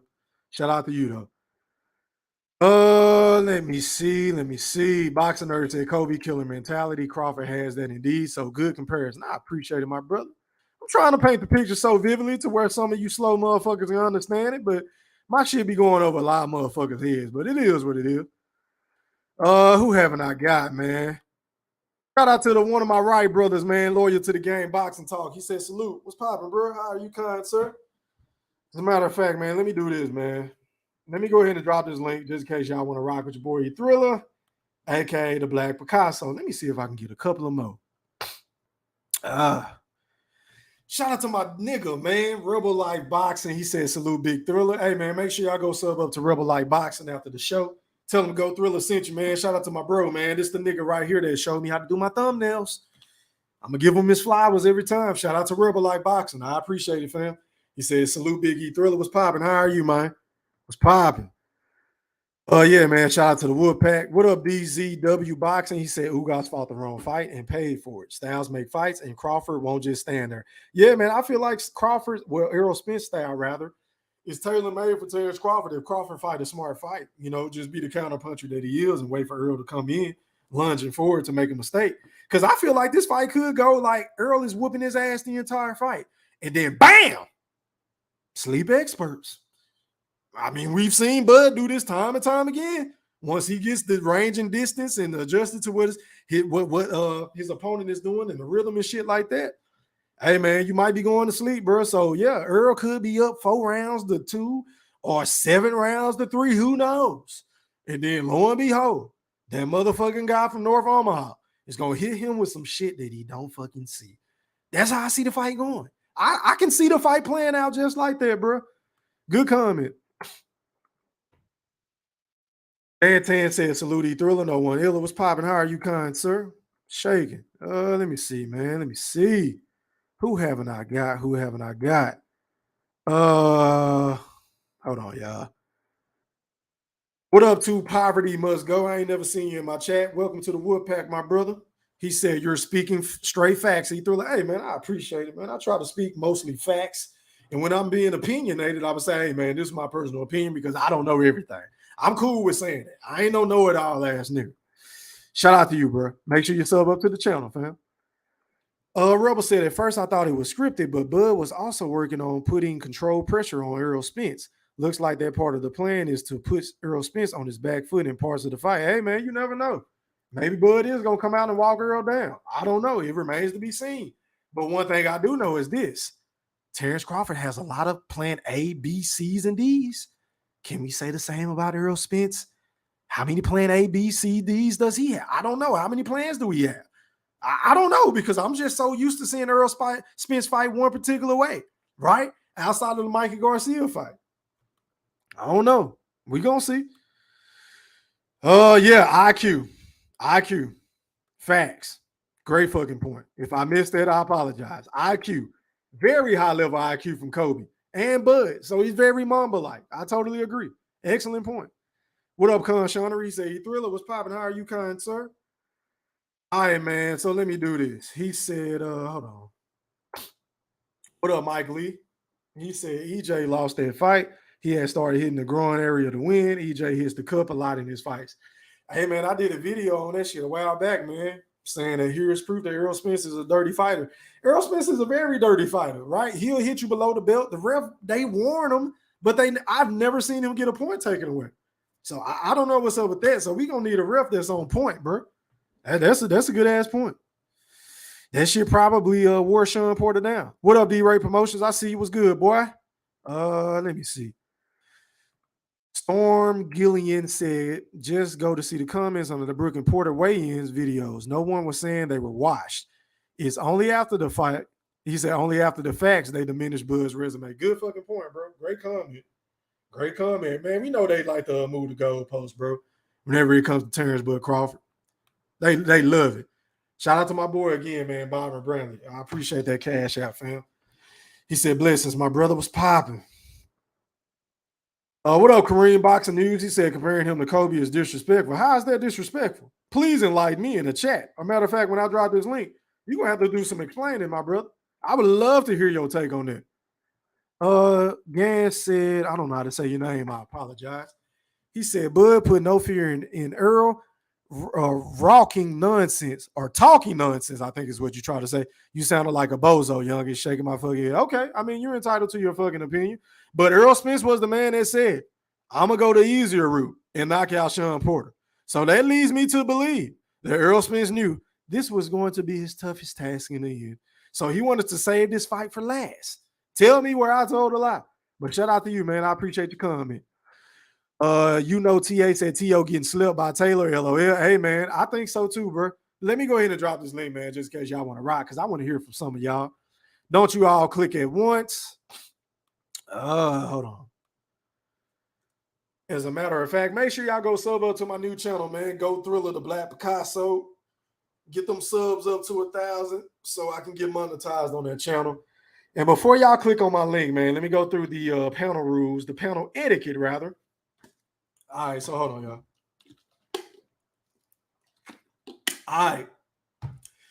All right, so the rules on my panel and on my channel. Rule number 1, please turn your camera on so I can authenticate you. And once I authenticate you and make sure everything is on the up and up, I'm going to let you come on and pop your shit. Rule number 2, mute your audio until I introduce you. Rule number 3, you will have 5 minutes to speak. Uninterrupted time. You can come on and say, Thriller, you're a fucking idiot. You're an imbecile. You're a Neanderthal. You're a bud buddy. You don't know shit about boxing. You hate Errol Spence. I hate your channel. I hope you delete your channel. You're a Neanderthal. You're an idiot. You can say whatever you want to say. I'm not going to say a motherfucking word. And neither is anybody else on my panel, right? Uninterrupted time. Rule number 4, please don't dominate the show. If we have a big panel of, say, 4, 5, 6, 7, 10 guys, maybe, you got to be mindful of what's going on. If somebody got smoke with somebody else, you kind of got to fall back and let that shit play out. And then, because everybody want to get their points in, man. Everybody want to make their points and have a good time and do shit like that on a panel. So please be mindful of that. That's a very fucking important rule. Rule number 5, one of the most important rules on my channel, and I cannot regurgitate this enough. Please don't mention nobody else's channels on my channel. And if you're going to mention another YouTube content creator or whatever they got going on, then that's paid promotion. You automatically got to send me a cash out. If not, I'm kicking you off my panel. No exceptions, 0 tolerance. I don't want motherfuckers to say, oh, they be hating over there in the wolf pack. Oh, he Thriller a hater or he clout. I don't want to hear none of that because I don't need nobody to make my channel pop or be hot. I don't need none of that, right? And then rule number 6, please respect the fucking host and my guests. I repeat, respect the host, which is GOAT Thriller, and my guest. All right, man. Going out to Mr. Golden. You're live on the chat with the pack. Holla at me. What's poppin', fam? How are you? All right, bro. Can you hear me? Loud and clear, man. You sound crispy tonight. How are you, kind sir? I'm all right. I don't appreciate you got that cussing me out. When I cuss you out, Mr. Golden, because you always cussing me out, goddamn it. Yeah, you cussed me out, called me all kind of names. I see you, nerd. I see you, boxing nerd. What I call you, Mr. Golden? Talk about come on I your can't see show. you, Mr. Norris. I can't see your face, fam. Make sure you ain't on no funny shit, bro. Go ahead, Mr. Golden. All right, you can cut your cam off. Bro, my phone trip. I got to jump out and come back in. All right, that's a bit. Okay. All right, moving on. Going out to Boxing Nerd 101. You're live on the chat with the pack. Talk to me, fam. What's popping? Hey, Mr. Norris, cut your cam off, bro. You good now? Boxing Nerd, talk to me. Oh, sorry, Ether. What's going on, brother? What's popping? How are you, kind sir? I'm not too bad. I'm crispy. Oh, yeah, man. You sound Gucci tonight, man. Go ahead, my brother. Go ahead and cook. What's your take on the topic at hand? Oh, man, it's a great topic. Thank Enjoying your perspective. Appreciate At first, I disagree with you on Terrence being Colby. Oh, not being Colby. Oh, yeah. Well, I think it was you said, I think I said before you had said Colby, I said LeBron, because the only reason I said LeBron is not so much his freak athleticism, which went over my head for some reason, but it was more so because he has the ability to do everything on the court, right? Right. And Terrence has the ability to do everything on the floor. In the ring. Yep. Yeah, in the ring. Sorry, my apologies. In the No, ring. I get what you're He can go forwards, he can go backwards, he can switch stances. I see you loyal to the game. But Colby can also do everything as well. It's just LeBron was asked to do more on the offensive side, as in like running the offense, whereas Colby was the offense. So Kobe is a much better comparison, and the killer mentality. I hate that LeBron's nice as well. I don't like that he's always the nice guy. I want to see him mean. Like, remember that Game 6 against Celtics in 2012? Yeah, when he dropped 45, all jumpers. Yeah. 45, 15, and 5, I think it was. That was a Yeah, stat line. that's his best game, bro. To me, Yeah, that's my man. favorite. Or that's my favorite LeBron game. If he was like that more often, man, I think he'd have 5 chips and so forth. But, you know, yeah, so that Kobe comparison is beautiful. You could see Dre. You could see the same killer in their eyes. You could see when they start they're finishers. They finish the game or they finish the match. You know what I mean? So the best finisher in the game right now is by far Terrence. He gets you hurt, it's Dunzo. Kobe gets the shot off, it's Dunzo. You know, so that's a beautiful comparison. And then there's something to be said to another point that I didn't mention about their boxing nerd to piggyback off of yours. They embrace competition. But good. Yeah, no, 100%. He wants all the smoke, calling out everybody. Thurman wants to go over there. You want to go over there. Like, let me take the easy route. Like, Kobe wasn't about that.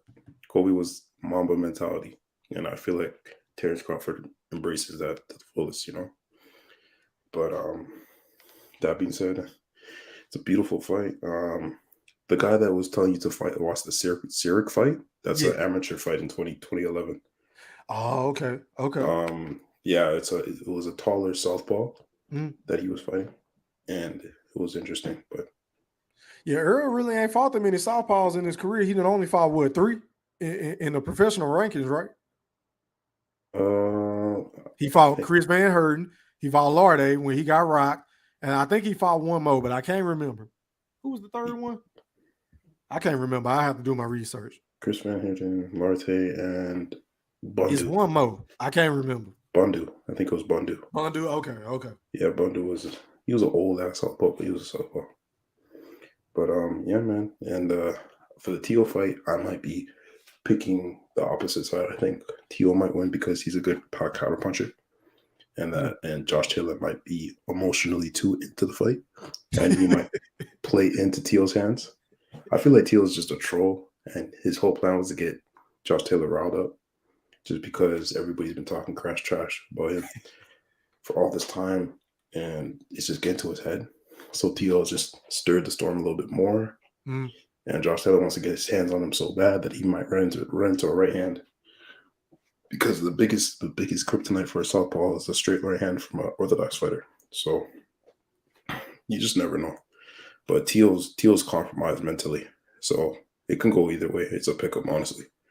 I do respect Teal just for fighting the hard fights, because Tank talked Loma for how long, and he went into that Loma fight prematurely, in my opinion. But he came out with the win solely because Loma was injured from the second round. But yeah, that's all I got to cook on right now. Appreciate you for letting me on the panel, and I'll wait for open panel. Alrighty, man, just in time, man. I going out to Mr. Golden because you slid back in the ring. I'm gonna pay you your respects, my brother. Are you ready to speak, Mr. Golden? Holler at me, fam. Coming off of mute. Yes, sir. Go ahead and pop your shit. You got 5 minutes, Mr. Golden. Okay, I got 5 minutes. Okay. I'm enjoying the show pretty good so far. And Boston Nerd, I got to agree with you 100%. I'm going with Teo. I think Theo gonna knock his ass out, and I believe he just trolling everybody. You know, somebody got to be the villain. You know, and I'm thinking that's what he's trying to put out, like he the villain and get the fight all crunked up. Other than that, their fight won't be working on nothing, man. I've really been dead, and nobody asked for this fight, really. You know, that's something that they are pushing down us, and the fight was dead to me. You feel me? They wasn't making no headways or nothing on that. So, and for you through your assessment with Bud, you dead on about that, man. He is the goddamn Kobe Bryant of the NBA. He's a great killer. I love it. Yeah, I don't see your boy beating Bud at all. I be talking shit, talking he gonna beat Bud and all kind of shit, but at the end of the day, Bud got too much. Bud got too much skills, man. Let's keep it a buck. You feel me? He got it. He got entirely too much skills. He got too many ways he can beat him, and that's gonna be the icing on the cake. You know, when Bud go to work on that nigga ass. You know, I'm really curious and really want to see what it's going to be like when Bud go to walk an Earl ass down and can Earl handle that pressure. Mm. That's what I want to see. Can Earl handle the pressure that Bud's going to bring on him? And if so, then we have a hell of a fight. But until he's able to handle that pressure, I see you, Q. it's going to be a cakewalk. I mean, going to be a real cakewalk. Somebody's going to get slapped. I don't think it's going to be Bud. So I'm gonna let everybody go ahead and pop their shit and get on with it. But I'm gonna wait. Yeah, cause you talk about coming on your show cussing you out. I ain't cuss you out tonight, now did I? Yeah, you sound a little tired tonight, Mr. Golden. You usually have a little bit more energy for me. I'm trying to be nice.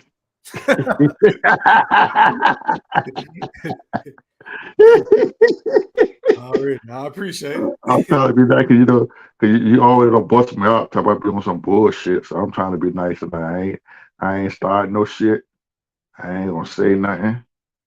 I'm just gonna be nice. You say I can't come on the show and act up no damn mo. Nah, So there you go. There you go. What? So I ain't gonna act up. I'm gonna be nice. Can I be nice for a change? You full of shit, Mr. Golden. Why? What I did? I ain't tell you nothing like that. You told me the other day you called me on the phone, tell me I can't talk no shit no more. Nah, nigga, I didn't say that to you, Mr. Golden. You can't. Stop it. It wouldn't be me, man. It wouldn't be me, bro. If I didn't come and talk shit, man. You know, I'm very proud of you, man. I'm very proud of y'all young fellas, what y'all doing in this Boston community, this Boston thing, man. Y'all keep everything live and on point. You know, I take my hat off to y'all gentlemen. Y'all keep up the good work, young man. Keep up the good work. All right. Appreciate it, Mr. Golden. All right, now. Make sure you hold on to that cash up because I ain't seen you no damn more. Hey, I'll take it. Whatever y'all can see. All right, man. That's the last time I see your hands of cash up because you talk shit about me. You got to keep my money. You can send my money back to me, you know. Yeah. You were trying to get me to send it right back. I'm like, hold on, where they do that at? Yeah, send that shit back to me. You know they do that. Nah, I didn't know they did that. Yeah. My shit is non-refundable. See, you know, that's that shit. You know, that's the kind of cash that when they be faking, when everybody think they're sending you a cash out, they really don't be sending you that. Yeah. But yeah, go ahead, man. I'm gonna fall back, man. I am kind of tired, man. I've been on the roof for the last 2 days, man, and that sun kicking my ass. I'm just gonna sit back and enjoy the show. But if I drop off, you don't get mad at me because I'm tired. All right, bro. That's a bet, my brother. All right, man. Going out to Mr. Norris. You're live on the chat with the pack. Talk to me, bro. What's popping, fam? Man, peace to everybody on the panel. And shout outs to everybody that's gonna be at the fight. And second place, shout out to everybody that's not gonna be bootlegging the fight. Like a lot of these people that's got the loudest shit to say. But anyway, so you know, we team EJ over here. Although we are team boxing first, we love the sport. And this is definitely something that we've been waiting on for a long time. One of the things I think a lot of people don't, maybe they see it, but they don't want to acknowledge it. Bud Crawford has a lot of defensive liabilities in the orthodox stance. He's a converted southpaw. EJ is the natural southpaw. Work left, right, in and out of the southpaw stance. And if you don't believe me, you go back and you look at the Sean Porter fight with Terence Crawford. I think Terence Crawford didn't even switch to the southpaw stance until like round 5. And he was getting busted up, actually, in the orthodox stance. And if you look at him when he is working out of the southpaw stance, he cannot work to his left. When you take away his right side, okay, and you force him to go to his left, he grabs. He cuffs, he grabs, he pivots, he does a lot of cute shit, but he's not really effective. And I think you heard Derek James say something to the effect of, what happens when Errol makes you do the thing that you can't do? You're gonna fight where he tells you to fight. If he tell you that you're gonna fight right here, that's where you're gonna fight, and that's what you're gonna see. But I mean, maybe he's working on some shit. I don't know, but I hope he is, because that is going to be a problem for him in the southpaw stance. So, I'm not sure if he's going to work southpaw initially, or if he's going to work orthodox. Either way, he's going to lose. Props to him. I don't know how he's going to lose. I don't know if he's getting knocked out, if it's going to be by decision, but he's going to lose the fight. And hopefully he doesn't have a lot of excuses as to why he loses. He had the tune-up fight. Errol been out the ring. He been at the 147 pound division for way too long. I'll acknowledge that. But, if you're really being honest and you're watching with a careful, judicious eye, that Bud Crawford has a tendency to get a little messy. And when you saw that fight with Sean Porter was able to exploit that. I think that, the Sean Porter that fought Errol Spence, which he looked better than he ever looked in his life. That Sean Porter, would have had a lot more smoke for Bud Crawford. And he was losing that fight, if you're honest. He was losing that fight. But that's my take on it. That's really all I got to say. As far as the comparisons between Tim Duncan and Kevin Garnett, I don't really get that. I guess the only thing I really got from that was him saying, I do everything right. It's not flashy, but it's effective, and I win. I win. You know what I'm saying? I win. I'm consistent, and I'm always gonna win. It may not be beautiful, but it's effective, and I'm gonna win. Whereas Kevin Garnett, it's flashy. He does a lot of shit that he quote shouldn't be able to do. But it's cute. It looks good. It sells tickets. It's flashy. But he got one ring. I agree. He got one ring. And that's why I didn't compare him to KG. I say he's more like Kobe, because we know Bud and won. So no doubt. Hey, you know what? And I can rock with that. But again, I mean, if you really look and listen, I'm not taking nothing away from Bud Crawford. Only a fool would do that. You can't take nothing away from Bud. Nah, Bud is straight pressure. Don't get it twisted. Okay. But if you look, you show me Bud Crawford working both sides of the plate out of the southpaw stance. Unlike Jerron Ennis, who is a natural. Go ahead, brother. You said he can't go left when he's in the southpaw stance, right? Oh, absolutely. Okay, I'm just writing it down. Listen, why? I'm gonna look for that. Yeah, well, why everybody's sitting chilling? You know what I'm saying? Just pull up some clips, random Bud Crawford clips, and look, and you'll see it. You'll see how he reacts when he's under pressure. On the left side in the southpaw stance. I think he switches because he has to. You know what I mean? Unlike Jerron Ennis, who is a natural switch. Jerron is a real switch hitter. He said, I don't even know when I do it. And he said, I don't even know when I do it. He does it because it's the right, most judicious, economical thing to do when he does it. Whereas Bud Crawford does it because, So anyway, all right, y'all. Peace. Hey, man, I appreciate your perspective, my brother. And what I'm going to do my due diligence, because like I said, I've been watching film on both of them like all week since this past weekend.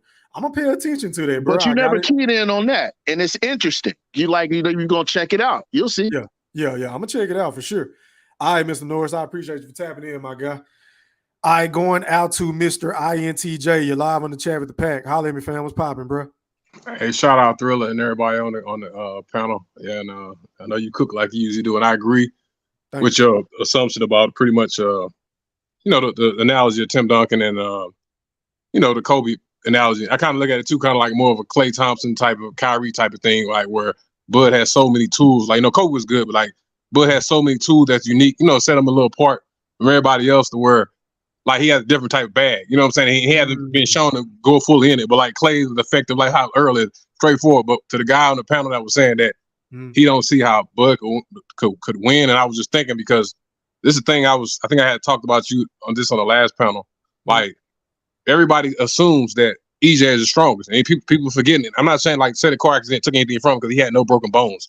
What I'm trying to say, if somebody else has been staying in shape, you know what I'm saying, consistently staying in shape, and you just not trying to get back in shape, you know what I'm saying, which he had been, even on the Ugas fight, and this person has been in top shape, you just not trying to get there. Even right now, Bud is probably like 160 right now, probably 158 something right now, and I think Bomac say walk around like 165, 166 on the interview that he just recently did, or whatever. But anyway, by the gentleman saying about Errol, everybody give Errol this credit, which I'm not knocking. He's a great fighter, but what this people don't understand.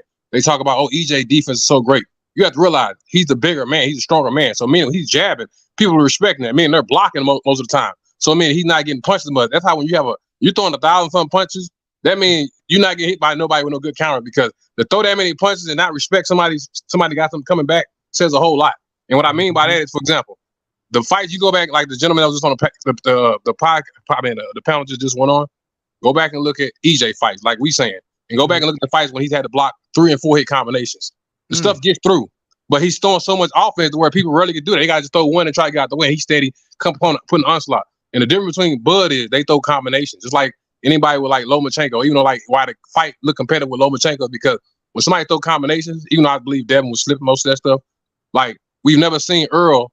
In fact, when we seen him have to block more than 3 punches with the Sean Porter fight or in the fight, he starts getting hit. That invincibility goes away because, you know what I'm saying, that's an illusion, because he's invisible throwing all the punches because nothing's coming back. And I believe with Bud, and like I say, you said the southpaw stance. This is what nobody realizing, and it's a reason why he goes that way going back anyway, because he's leading with his strong hand. So that means if somebody gets around, if the person leans in to come toward him, his weak hand is on the back hand. Even though he's still strong in both hands, he's still right-handed.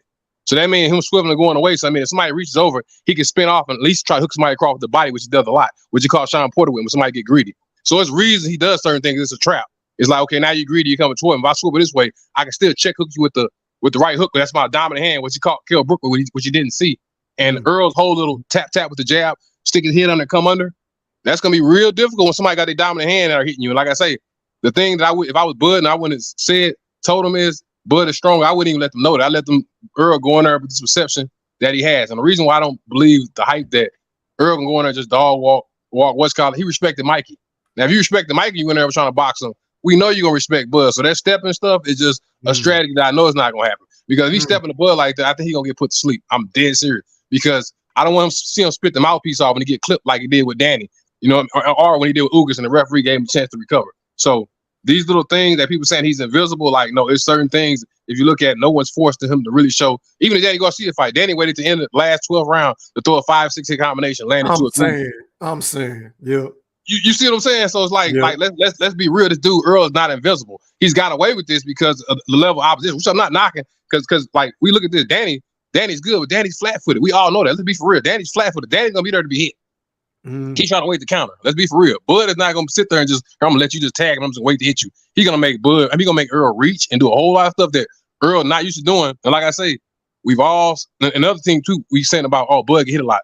Bud to tell you on the interview, he said, I do that because once I know I can take your punch, it's over with. He did with Mean Machine. He said it because now I know I took your best shot. You no threat to me, it's over with. That's why he does it. When we start wondering, man, why are he taking these changes? Because he has the IQ know where I can take these risks now. But people don't get that. It's so deep. But I ain't gonna take over the panel. I just was trying to give my input on that. Bro, you still got time. Pop the shit, bro. You still got pop the shit. Yeah, but it's like people looking at it like Bud is at such a disadvantage. And I'm kind of like, and it's another thing, people, here go a little Jim too. Everybody that's saying that Bud finna get smoked on July 29th. Guess who birthday? I must confess, I like that shirt. The Errol Spence. Yeah, I do. But Thriller, you got my word. I got something for you that I'm drawing. Trust me, I ain't done with it, but you'll see. Okay. You got my word on that. You got my word on that. But this is what they don't realize. It's Bud mother's birthday is on July 29th. What the fuck you think he's finna do? People don't know that. You think that man finna try to get put to sleep on his mama's birthday? Let's be for real. Yeah, he can't really go. He can't really go to the function with an ass whooping. That's no, you can't. Hell no. He got a lot to fight for. I didn't think about that. Hell no. You know what she said? She always said he'll get his ass whooped. So imagine him having to come, bro. No, EJ gonna have to kill that man. That's what y'all don't understand. And another thing people haven't understood. You ever heard EJ talking about, I'm out dog this man, I'm out do this? He been silent. I ain't never heard this man this silent. I ain't never heard this man this silent. The shirts, that's cool. Yeah, you keep it respectful because you already know that it's not what you think it is. It's not like all that hype. Danny knew he was doing at 140. People don't talk about Danny ducking him at 140. I don't even leave that in there. You know what I'm saying? And or Danny getting his ass whooped by Americanus, he threw the lucky left hand punch. So the EJ fans, I'm not saying like he can't, Bud can't lose, but I'm just saying like y'all realizing he's never had to really deal with nothing like this ever before. And like I say, look at the post fights. Look at EJ face when he fought Porter, and look at Bud in the fight when he fought Porter. It says a whole lot that we don't see. So I'm not gonna take up the pad. I was just give my input. But yeah, I'll let somebody. I appreciate your perspective, bro, for breaking down the other side of the shit that Bud can do in regards to what Mr. Norris was saying in regards to Earl. All right, man. Hold on, Darian, man. Cut on your cam, bro, so I can authenticate you. Then you can turn it off, bro. All right, that's a bit. All right, mute your audio. Thank you, sir. All right, going out to. Is that Stephen Brimley? You're live on the chat with the pack. Talk to me, brother. Good evening, man. How you doing, my brother? I can't complain, my brother. It's Thursday. How are you? I'm here at work, just doing what I normally do. You Everything's sound so all right. enthused. I'm not. I'm just here. I'm here so I don't get fined. Well, in my Marshawn Lynch voice. But shout out to everybody that's on the panel. They're making some valuable points because one of the things I did see from Bud that is a deficiency is that offensively he's nowhere near as effective in the orthodox stance. It's more of a defensive stance, and I noticed that about him when he's fighting in the orthodox. So that's going to be an interesting dynamic when it comes down to the fight itself to see how he operates. But another token too is that if you look at the Porter fight with Spence, Porter was pivoting and spinning him into the ropes multiple times, and that's how he was able to get some of his good shots in. Every time he tried that with Bud effectively canceled that shit out every single time. So it's so many dynamics to the fight. Like I've always said, I believe Spence has a chance to win, but I don't think he will because I think Bud has a little bit more dog in him, and Bud has a few more tools in the tool belt. And the point where you said he could be losing and then catch it with one shot, that absolutely could possibly happen because Spence does have a tendency to lunge, and sometimes when he keeps people from getting in the clinch, he leaves himself susceptible to the uppercut. And I believe Bud has been practicing that to catch him with them in between shots, and one of those in between shots will be the uppercut. So watch out for that. I think the uppercut and the left hook was going to be the thing that may hurt Spence. But again, the analogy we talked about that before. The Duncan and Kobe. That's the most proper comparison because I can't see KG because KG is cool, but KG. He ain't win enough to be compared to Terence Crawford, in my opinion. I agree, and I agree too about the shirt. I thought the shirt was pretty dope from Spence. Oh, that shirt is fly as fuck. I ain't no hater now. Yeah, that shirt is fly as fuck. Yeah, it's time that he does his part and he's made his rounds. Dallas Cowboys channel being on with Shaq. And now we got the press conference. They're doing it backwards compared to what they did with Tank and Ryan. Now they're doing LA first and then doing New York after. So I'm glad they got that aligned because I was sitting there wondering what the hell's going on here. We both was, bro. Yeah, I was searching every damn where. I woke up and I saw you hit me with that. I'm like, okay, there we go. About time, guys. About time. Yeah. But listen, end of the day, man, we gonna be able to technically break down both of these fighters, their weaknesses, their strengths, because we can't go sit here and cap and act like Bud don't have weaknesses. Bud does get caught with shots sometimes. Yes, sir. He leaves himself susceptible. But the key, the biggest component for me though, the reason why I picked Bud is Spence doesn't have one punch of knockout power. When's the last time we see Spence land one punch that just set it off? Carlos Ocampo, right? I think so. Body shot. I just watched the fight the other day. I think that's the reason why Bud's going to win because I think Bud will be able to take his best shot. And I think Spence could take Bud's best shot, but he can't take the best shot that he don't see. And I think he's going to get caught with a shot that he don't see, and those are the ones that hurt the most. And what I mean by hurt the most is where you completely lose your bearings because you didn't expect it. You can see that thing is Bud can brace himself for a Spence shot because he's going to see it coming. But I digress. Again, Spence can win, Bud can win, but I just really hope that and I believe this. I mean, there are some Bud fans that might hide out if Bud lose, but it will be much more Errol Spence fans that will hide out if he loses or make extreme excuses because they've moved the goalposts on Bud all the time. I remember when Kell Brook was fighting, they used him as a barometer. Well, you got to fight Brook, then show it. Then as soon as he beat him, oh, he's washed. Then they did that same thing with Porter. They don't keep it even. They always moving the goalposts. You know what I mean? Some Bud fans do that same shit, but at the end of the day, man, this is the fight for both of these guys. We got to give them both respect for making it happen. Yep. And I don't want to hear that cat from Spence talking about, oh, I waited so long. Now you waited so long because you made him wait so long. Y'all could have fought. Oh, you talking about the Yeah, negotiations part? Yeah, I didn't yeah. like him saying that. He threw him under the bus, but Well, I mean, but it it's is what it is. expected because Bud is doing the same thing though. There's gonna be a little bit of jostling in that aspect, so it's expected. But I Gamesmanship, digress. Let me go ahead and gamesmanship. yeah. Hopefully the press conferences are good. I'm not looking for them to fight or have no T.O. moments saying some delusional shit. Nah, they're gonna be But popping their shit though, bro. I hope so. I think they're gonna pop their shit, bro. Yeah, man. I see it. I think Bomac gonna be the one that said it all. Okay, that'd be interesting. Then they will say something about him with his chips. Because somebody said I something, they think so. gonna throw it. I think Spence gonna say something to respond to him, and then that's what's gonna get Bud going. Then you're No, gonna have a y'all lot trust of me. back Bernie and forth. go. Bernie gonna be the one. Trust me. Bernie Bernie ain't gonna be up there on the podium. I don't He ain't think, gonna be though. on the podium though, No, bro. but he gonna be on the floor though. Last time he was there on the floor. He gonna be on the floor though. That's what I'm saying. He gonna say Okay. something And disrespectful. the thing is, some of the Spence fans had me dying laughing talking about Bo Mac gonna throw out the Cheetos bag to stop the fight. Shit. I was like, y'all stupid. And did you see that picture I sent you of the fans made with the big fish and then Yeah, showed yeah. Bud as a thing of I just corn? showed it, fam. This one Let- right here, right? These Yeah, dudes is off the hook. I like it. I love it, bro. I love It's all the funny. shit talking, the trolling. I love it, bro. Yeah, man. Well, let me go and let the next person come on. Let me get back put myself back on mute and get my listen on. This has been, man. Going out to Loyal to the Game Boxing. You're live on the chat with the pack. Holler at me, bro. What's popping, fam? Hey, salute E3. Salute, my to brother. You all salute right? to the yeah, absolutely, man. Always appreciate coming up. I was getting ready to go to bed, man, but you put the link up, so I told my wife, I said I gotta yell for another half hour, so so Appreciate it. yeah, so I respect your analogy with Kobe. I see exactly your point of view and where you're coming from with that, and it makes a lot of sense. Appreciate it. However, I said the same exact thing Errol Spence said last year with the same comparison.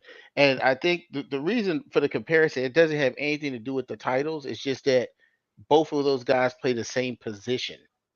And you're looking at two guys who are welterweight. So it's like you don't want to compare a Shaq to Kobe, or Shaq to Tony Parker or whatever. You want to make it an even assessment. And it's just about abilities. Like Terrence Crawford has great skill. I believe Kevin Garnett had great footwork. He was very versatile in the things he could do. He was athletic. He was lanky. Pause. He was dark skinned. I saw it. Errol Spence is, look, I was a Laker fan. I still am a Laker fan. Already, man. All right, and look, when Shaq and Kobe was there, man, it was I was going for them, but there was some times with Tim Duncan. I mean, his game, it like he boring, he looked lame, all kind of stuff, but he was giving niggas work. Yeah.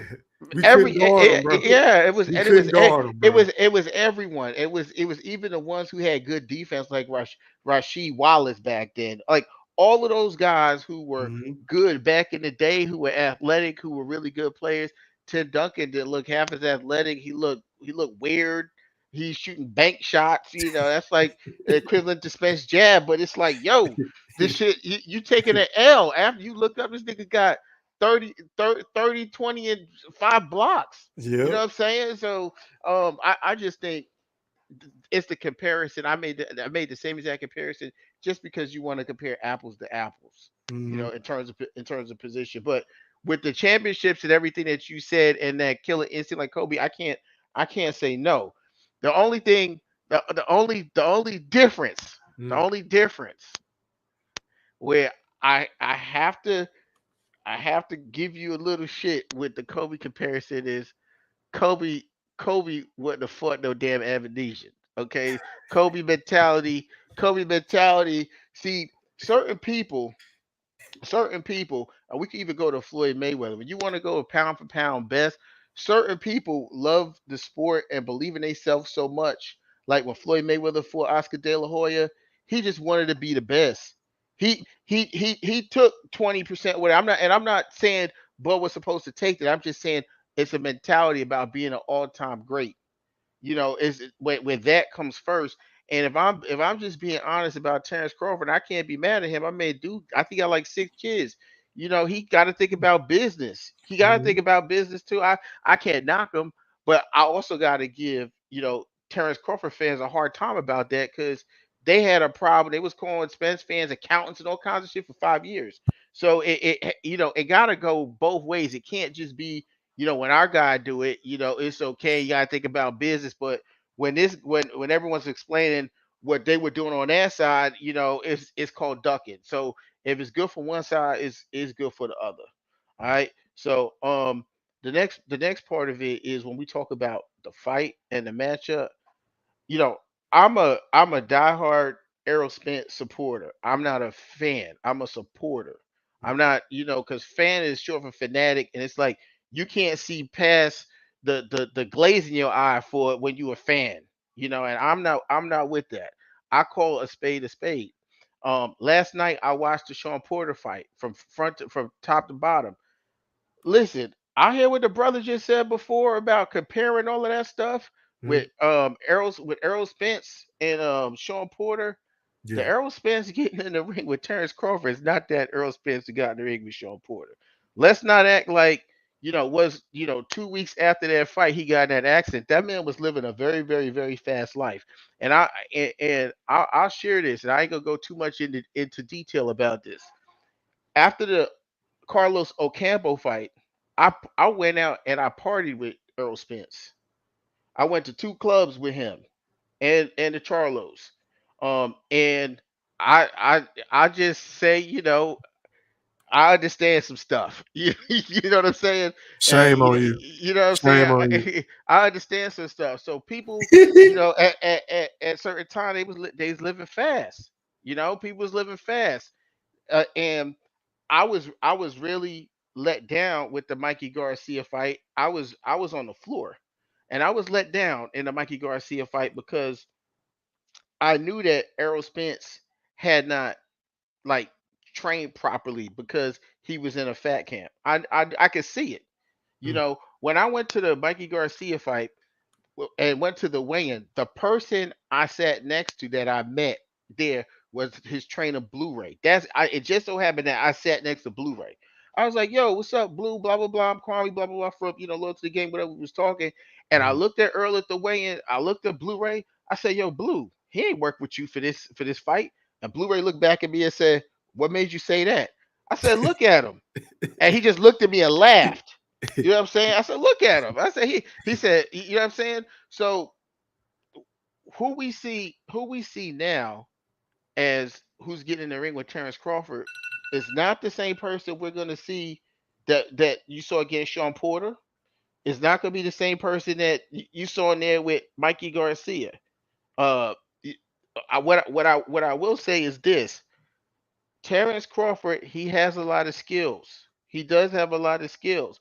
Terrence Crawford is also physically a smaller guy than Errol Spence. Number one, he does have a lot of skills, but we have seen Terrence Crawford in situations where he's hurt. This guy has great endurance. He has that killer mentality that like when Floyd got clipped by Mosley, he said the reason he was able to keep going because he was in tip top condition, and that's Terrence Crawford. He's always in tip top condition, and he's gonna be able to recover from stuff because he's trained so hard. He's been very disciplined. However, Terrence Crawford, when he gets hit, sometimes his body do different things than what his mentality wants to do. It's just true. It's just his body. Some people get hit with shit Their body naturally does what it does, and you might be able to pull it together. And all I'm saying is, if Terence Crawford, I'm telling you guys, man, he got a puncher's chance in this fight, man. He got a puncher's chance. Errol Spence does get hit in between shots. Terence Crawford is a sharpshooter. He has power in both hands. And if he hits Errol Spence and Errol Spence legs get wobbly, he's in a world of trouble. But if he hit Errol Spence and Errol Spence legs don't get wobbly, Terence Crawford is going to take a thorough ass whooping that he has never taken before. Terence Crawford loves to be in the high guard on defense, and guys who go in a high guard against Errol Spence, they get demolished. You look at Ugis, high guard, he breaks through it. You look at Hey, loyal to the game. It's been past 5 minutes, fam. Okay. I'm gonna have to pass the mic, bro. Still got people waiting, bro. Got you, family. All right, man. Going out to Dre, the Southwest. You're live on the chat with the pack. Talk to me, fam. What's popping, bro? Oh, my bad, bro. I'm chilling, man. Good, I'm chilling, man. Shout out to the panel. Shout out to everybody. So I want to just give a disclaimer, man. But yeah, this definitely Dre from Southwest Philly. But shout out to the whole Black America and America in general. But anyway, I just want to give a disclaimer. Last time I came on the panel, I had mentioned a few upper echelon fighters who lost to major underdogs, and one of the brothers started asking me about different names and stuff. Did I know these names or didn't I know these names? So when I go into boxing history, I don't go into boxing history as a history buff. I'm no boxing historian. I mean, I know stuff about boxing here and there, but I try to pay attention as much as I can to certain fighters I like, and I lend my ear to people who know far more than boxing than I do. So when I say certain things, I'm not coming on here to offend anyone's knowledge. I'm a big boxing fan, but I'm no historian. So now that we're getting that out the way, I don't know if the brother's still on here, but he said something and he was terribly mistaken. He said that Bud couldn't move to the left in a southpaw stance. So I'm literally sitting here watching a Porter fight. I have it on pause, and I have some timestamps where Bud goes left. He goes left in the exchange, punching Sean Porter while using his feet, making him miss and catching him, something you never see Spence do off an angle. So in round 3, anybody can go to round 3 and look at the 220 mark, Bud goes left, the 242 mark, Bud goes left, and the 106 mark, Bud goes left. I'll reiterate, that's round 3, 220, 242, and 106. And in a second round, Bud goes left at the 50-second mark and at the 52-second mark. That was just watching the fight for 2 rounds. It's not even a whole fight. So he can literally go left and right. I don't know. Sometimes the thing is, I'm not going to lie, I don't like Errol Spence. I like that he's being a man of his word and he's taking the fight. But a lot of the stuff he's done over the years, the blatant disrespect, the 70-30, the who has he fought, the I fought Chris Algieri, the I could fight Canelo, all that stuff is really like kind of soured and marred his reputation. I don't like the man, but I do give him credit for taking this fight and this hellacious beating he's about to receive on the 29th.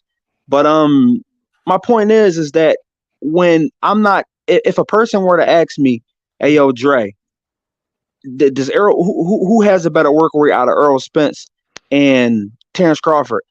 I'm not going to let my dislike for Errol Spence basically mitigate my answer. I'm just going to come out and say, I ain't going to lie, Errol Spence does have a better work rate than Terence Crawford when it comes to throwing punches. Or, who is a more consistent puncher on the front foot?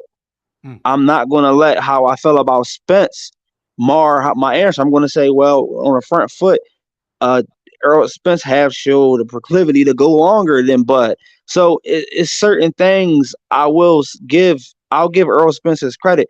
The thing is with Bud, it's like people don't necessarily like Bud, and they'll let their dislike come in the way of their judgment, come in the way of them being judicious. Like When we were on here the other day, somebody said that Terence Crawford never fought nobody bigger than him. Then when I mentioned the people he fought multiple people bigger than him. Then when I mentioned the people who are bigger than him, then they moved the goalposts and started saying something else. The fact of the matter is, it's no argument on who is the most skillful guy. You know, it's no argument on who moves better laterally, who throws combinations better, who's in the exchange better, who has the better skill set. The only way I can see Errol Spence winning this fight is if he catch Bud with something, because I don't think he's going to out dog Bud, because what a lot of people aren't understanding, Kelly Pavlik used to throw a lot of punches in the Bernard Hopkins era, the Jermaine Teller era. Kelly Pavlik used to throw a lot of punches. That's how he got Jermaine Teller out both times. But when he got in there with like a 43-year-old Bernard Hopkins gave the man angles, gave the man feints, tied them up. He couldn't get his shots off. When Margarito fought Shane Mosley, Margarito was a real pressure puncher. He used to throw punches with you in an exchange. Spence doesn't exchange. When you swing, he just balls up and backs up. He doesn't exchange. But Margarito was a real pressure fighter, but he got in there with Shane Mosley. Shane Mosley was able to touch that body. He was able to spin him. He was able to use his physical strength and out muscle Margarito, actually.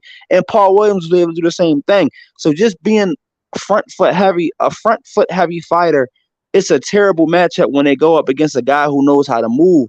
But Bud is more than a mover.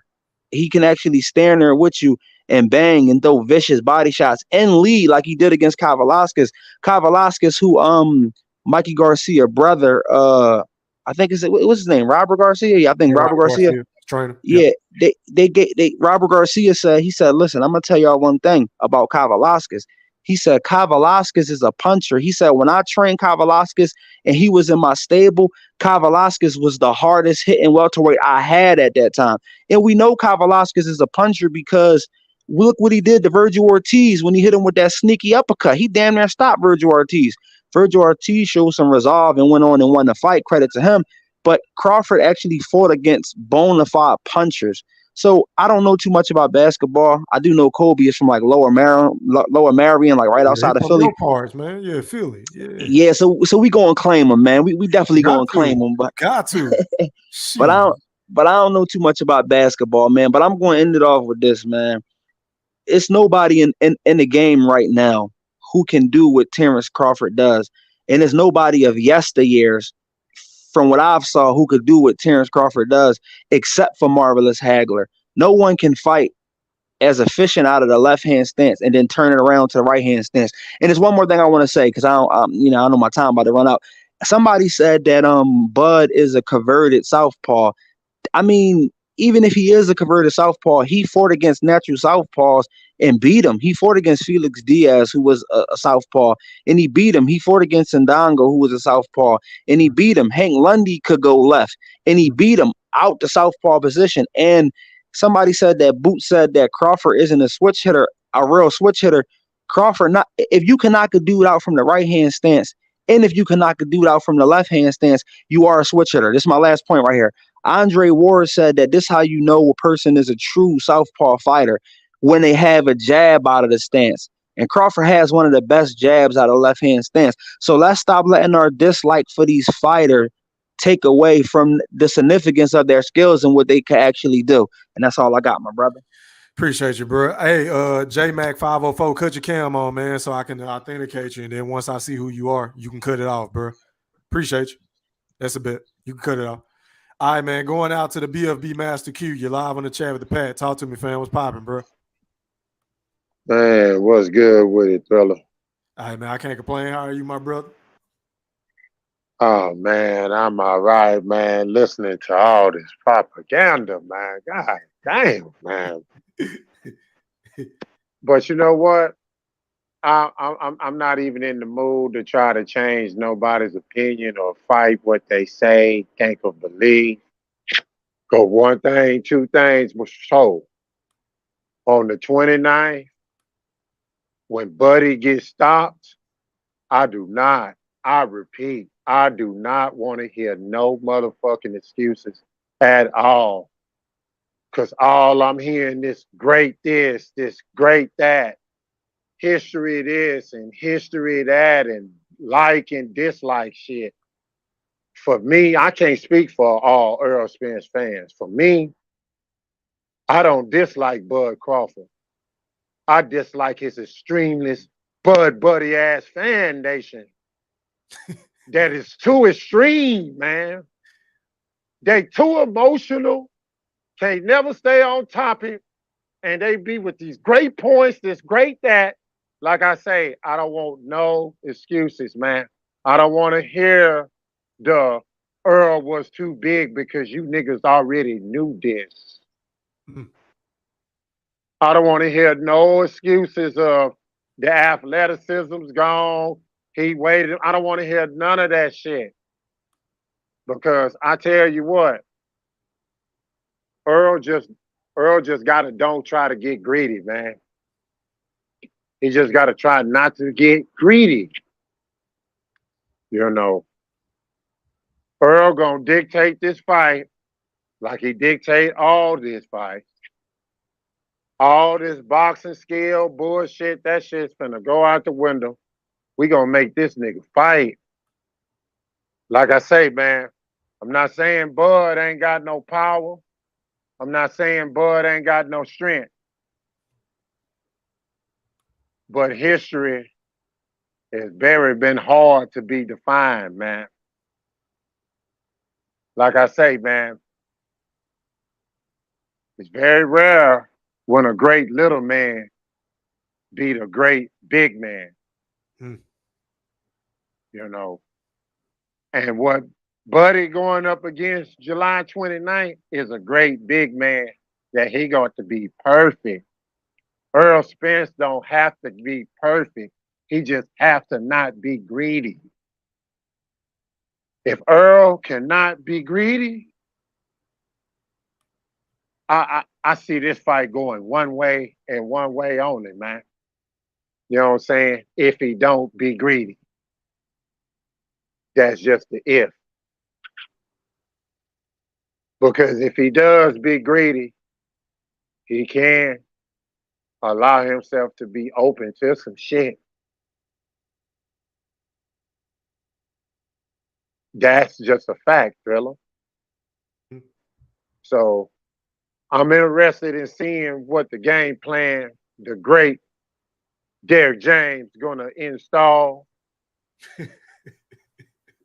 Just as well as I want to see if Bomac gonna have that family size bag all the way to the ring.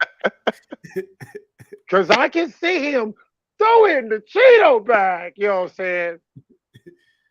If Buddy cannot take them shots, man, it's a reason, man. Dudes ain't the same, man. When they get in the ring getting thumped out by this nigga, man. And last thing, you know, that Aquaman shirt, that shit was hard. I ain't gonna even lie, man. Yeah, I gotta give one. That's a fact. That Aquaman shit, I'm not gonna even fucking lie, man. That shit was fucking hard. But this new shirt that Earl got right now, I'm getting that bitch tomorrow. Oh yeah, that bitch hard, Q. That bitch is hard, bro. Yeah, I can't hate that. That shit hard. Hey, Mr. Q, Mr. Q. Blood won round 1. Earl won round 2. Let's see what round 3 brings up in the shirts. Yeah, they need to drop something on the day-to-day press conference or something. I'm That'd be talking, good bro. Promotion too. In this seafood fight that we got. in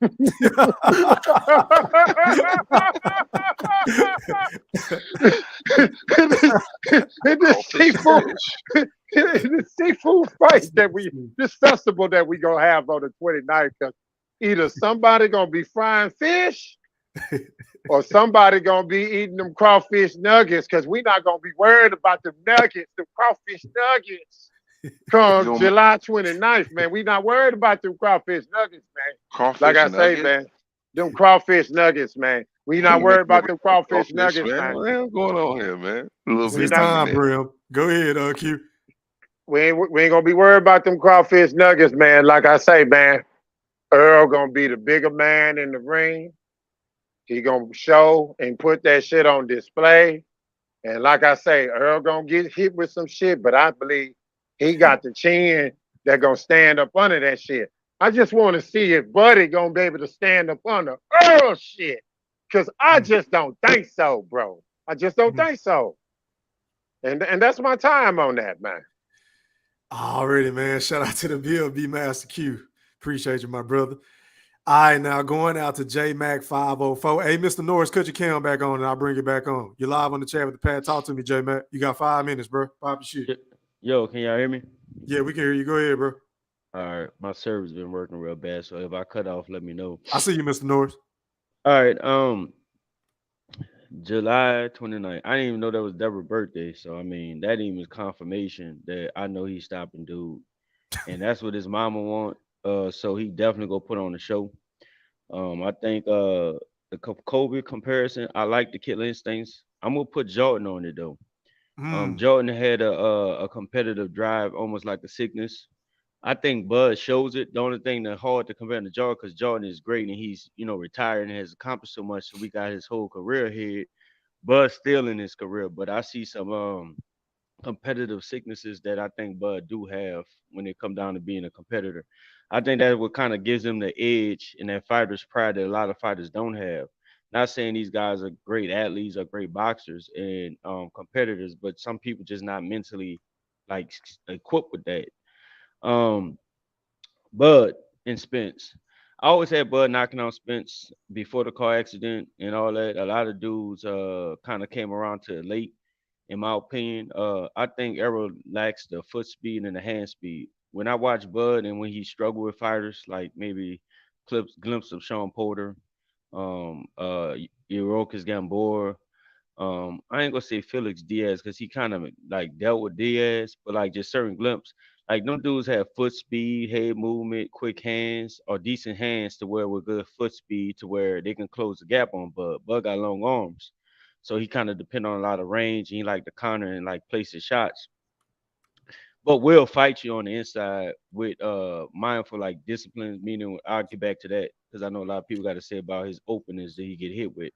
Um, but that's the guys that give Bud problems, like with foot speed and hand speed. Arrow don't have none of the above. He has slow feet, he has slow hands. I'm not saying he's slow, but he don't have quick hands. His jab don't work off of timing. It's more like a volume punch. It's more like a punch to back you up so he can load his shots or get his volume off. I always say ain't no volume puncher beat no shot placer. Bud depends on his range and finding his punches, but he's very precise. Plus, he got a good arsenal of punches, how he throws on angles, how he steps on angles, and he's not basic when it comes down to picking his shots.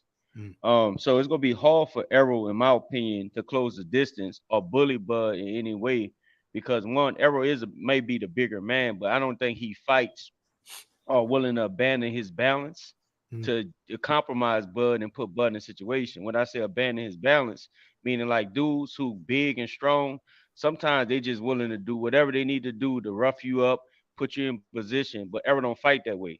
And remember, he is Tim Duncan, like everybody says. So he don't allow himself to break his disciplines, what have you. So he's not willing to gulu or put Bud in a situation where he's going to try to bully Bud around and be a little Jeff Horn, like how Pacquiao was. Errol don't fight that way. So his size, I think, won't come into a factor when that fight. I think Bud is a stronger fighter because he got the better balance. I think balance has always been the stronger man in boxing. I mean, if you can get and regain your balance better than the other guy, you're more susceptible to throwing punches, blocking, moving out the way, or just taking a punch in general. Now, granted, some guys got power, but Errol don't have that type of power. We don't have that one punch power. He got volume and get you out power. And I don't think the volume and Bud's ability to counterpunch is going to work in Errol's favor.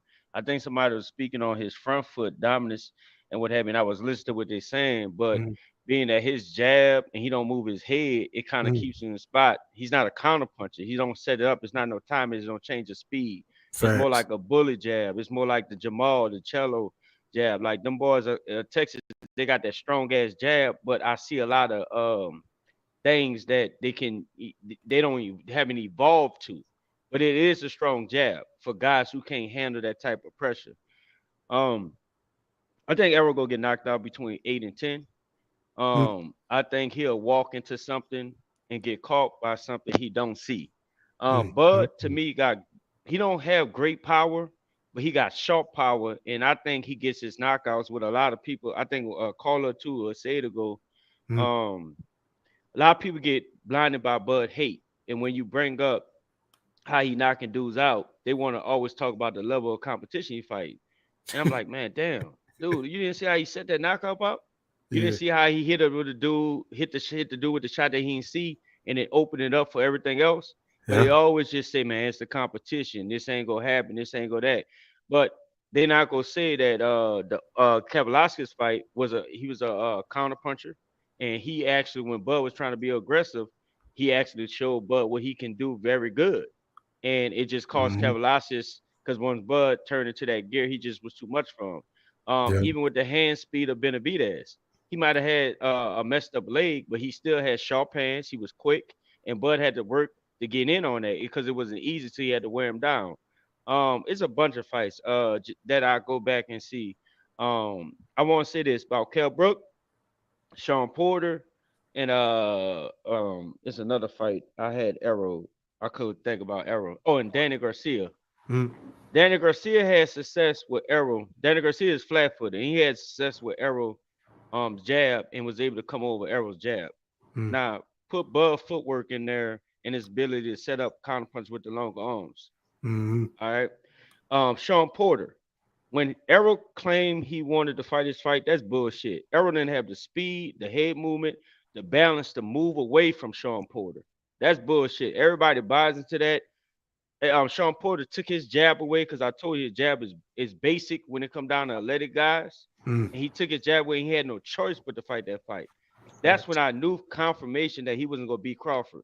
Now, before y'all say I'm comparing Sean Porter and Bud, no, they don't fight the same way, but they got similar disciplines. If you look at how they move and how they close distance and how they range, no, Bud don't jump in like Sean Porter because he's more of a counter puncher than Sean Porter is. Sean Porter is more like a I'll get in there and work on you type of guy. But they got similar disciplines, and I think Bud will be able to take Errol's slow ass jab away. The Kell Brook. Kell Brook only got the best jab at welterweight. I didn't see him put that jab on Triple G. I didn't see him put that jab on Bud. I didn't see him put that jab on Errol. I seen him put that jab on Sean Porter and clinch. I seen him put that jab on Amir Khan. But the thing about it is he just don't have the footwork or the ability all around boxing skills to work behind the jab. And I can blame that on from where he grew up under the UK.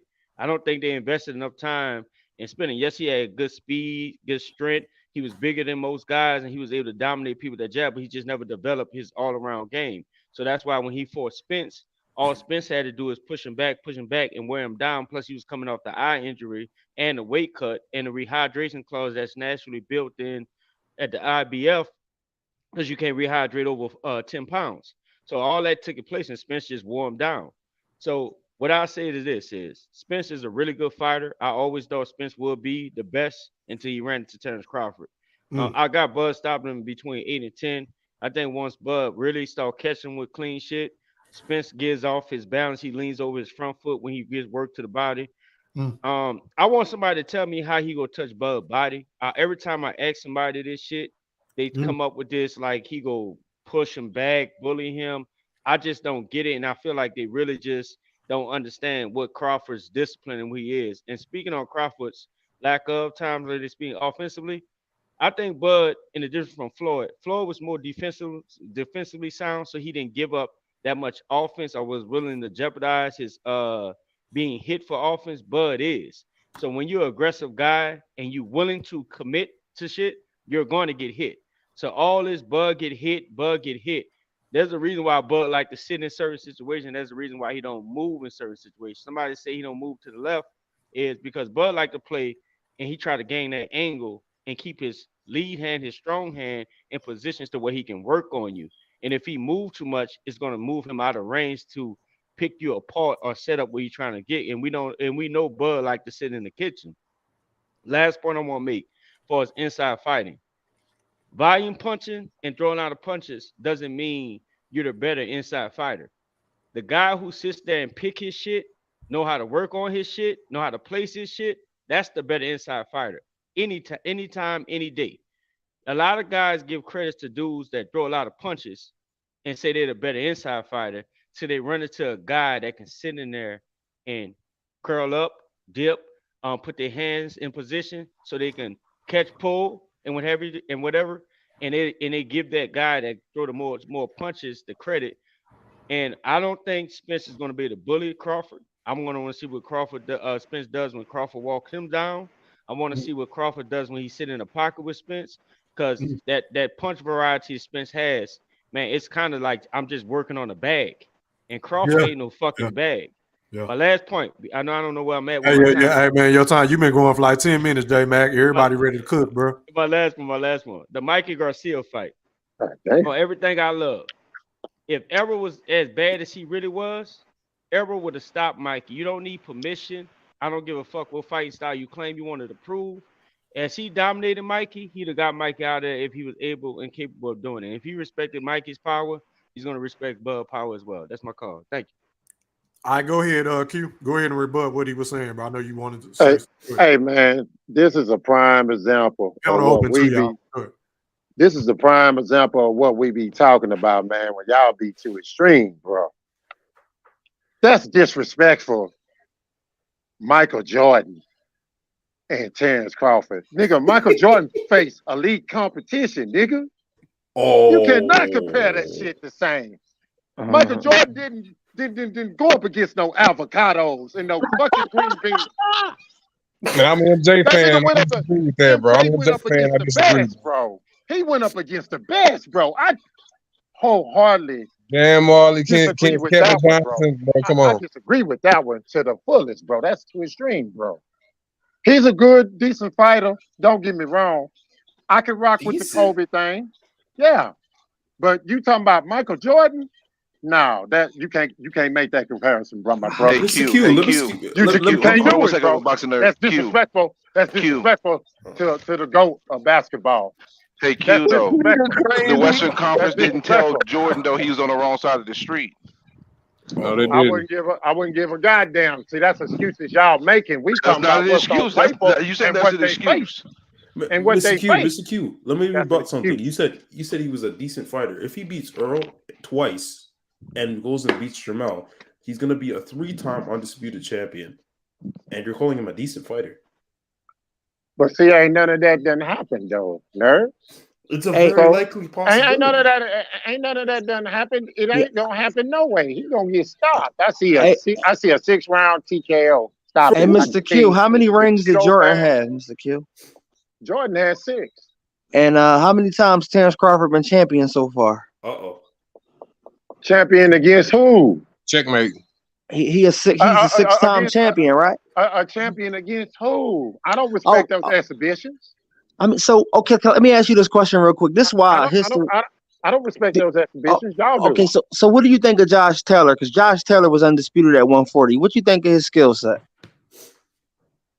Nah, see, Josh Taylor, he went through some shit. Now that was some real shit. He went through at 140. Now, but what you think about his skill set? You think he a top level fighter? I think Josh Taylor. You got to say Josh Taylor a top level fighter. Why? Do you why know would he? you say that? Do you know he arguably lost to the man? Federer. He arguably lost to Victor Postol, the man that Terence Crawford dominated when he was undefeated. You know that? So you say he hasn't fought any elite fighters, but Jose Ramirez really lost to Victor Postol, who was unified at 140, and they robbed him. That's what And y'all gave go it. with that, really. But what happened though? Now, but you keep saying that he hasn't fought. Postol was elite. Postol stopped Matisse, the first man to ever stop Lamont Peterson, the one that y'all give Errol Spence a bunch of credit for beating. Matisse was the first man to stop him. Then Postol stopped Matisse, and then Crawford went and beat him that very next fight and damn near won every round. Victor Postol was an elite level fighter, sir. All right, watch this here, sir. What Victor Postol done after that, sir?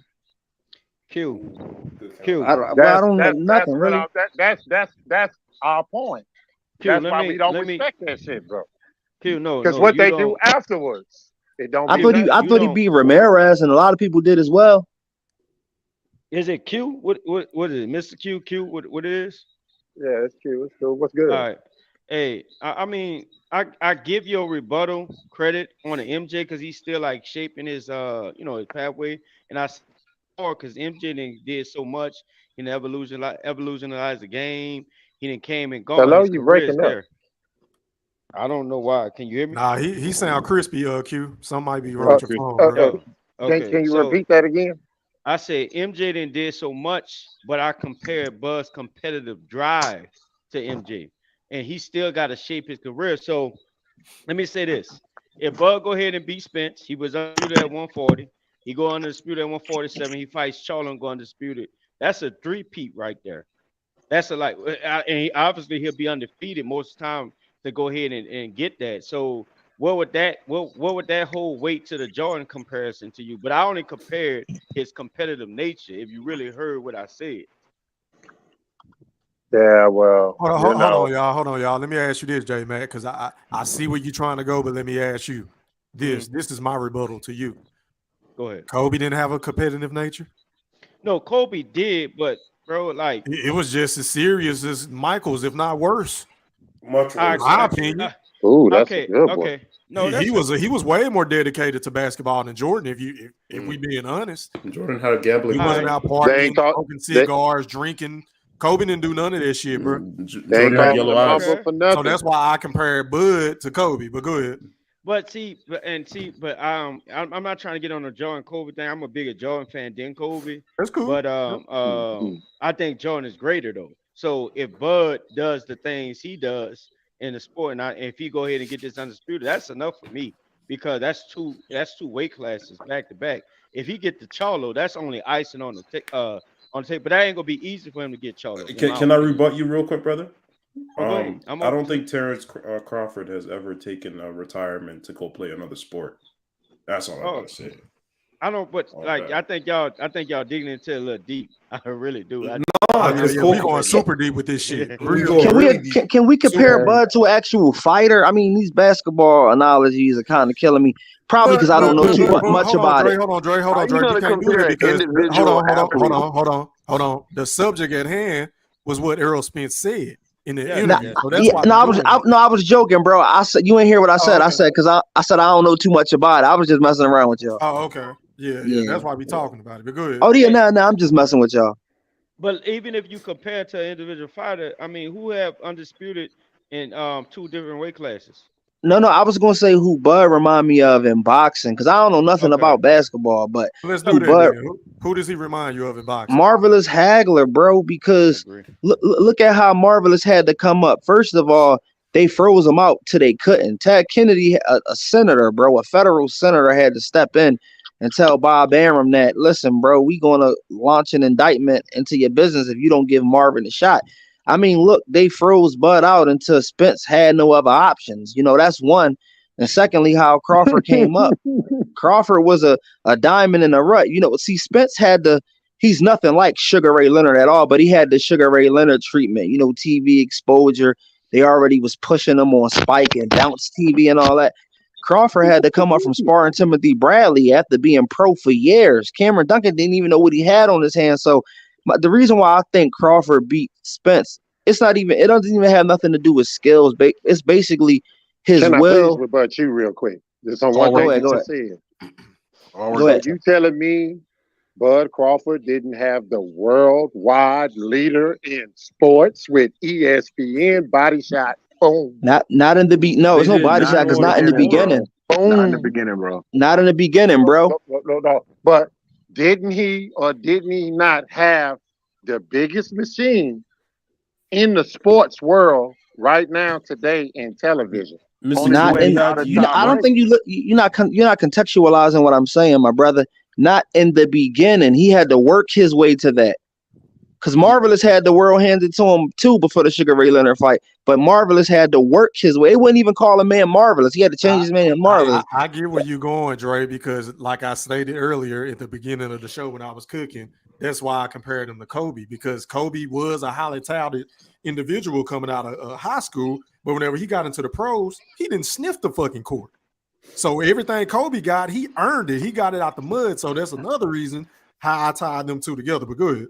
And Terence, and another thing, Terence had to suffer. So Shakur and Teofimo and even Jared Anderson could shine because they're not struggling now.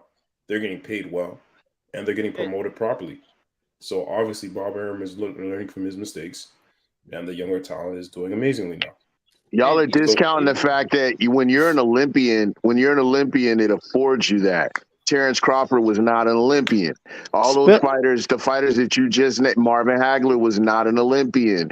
When you're an Olympian, you get the publicity. It's always been that way. Traditionally, it's just always been that way. No, if you want, it's always been that way for people who won the gold medal. Spence lost in the Olympics, bro. But it not necessarily. Floyd didn't fucking win. Floyd didn't win. Floyd didn't win a gold medal. Floyd ended up being second fiddle. He getting treated like second robbed, fiddle. That's what exactly. Floyd was second fiddle. Okay, hold on 1 second. Let me. I make a good point. If you look at the superstars in boxing that had, first of all, they were all gold medalists. Muhammad Ali was a gold medalist. Sugar Ray Leonard was a gold medalist. Holyfield, Evander Holyfield was a gold medalist. Roy Jones too, right? Wasn't Roy Jones a gold medalist? Roy lost, but they robbed him. They robbed him. But we get it. I'm just saying, the Olympics gives you the visibility. So they're the gold medals does, my brother. Gold medals. The Olympics period. If you get a silver medal in the Olympics, it's gonna mean something. Yeah, man. If you're on the world stage, bro, the world is watching you. They know your name. They know who you are. That's why you go to the Olympics. Norris, because look at Shakur. Another example. The Olympics plays a part in it, but it's nothing guaranteed because you got gold medalists like Andre Wall who didn't get the love that he was supposed to get. So, like, I agree with the person where they say when the Olympics does open up doors, but it depends on who you get with, who you promote with, who's promoting you, the type of fighters you got around your weight class. All that plays a part. Look what it's doing for Keyshawn Davis right now. EJ Black Floyd's eye. Let's just call it what it is. He blacked his fucking eye, and everybody was talking about him, and that's what pumped him up. Nate Jones said that didn't happen though. Also, whatever. I'm just saying. They say. I'm just saying.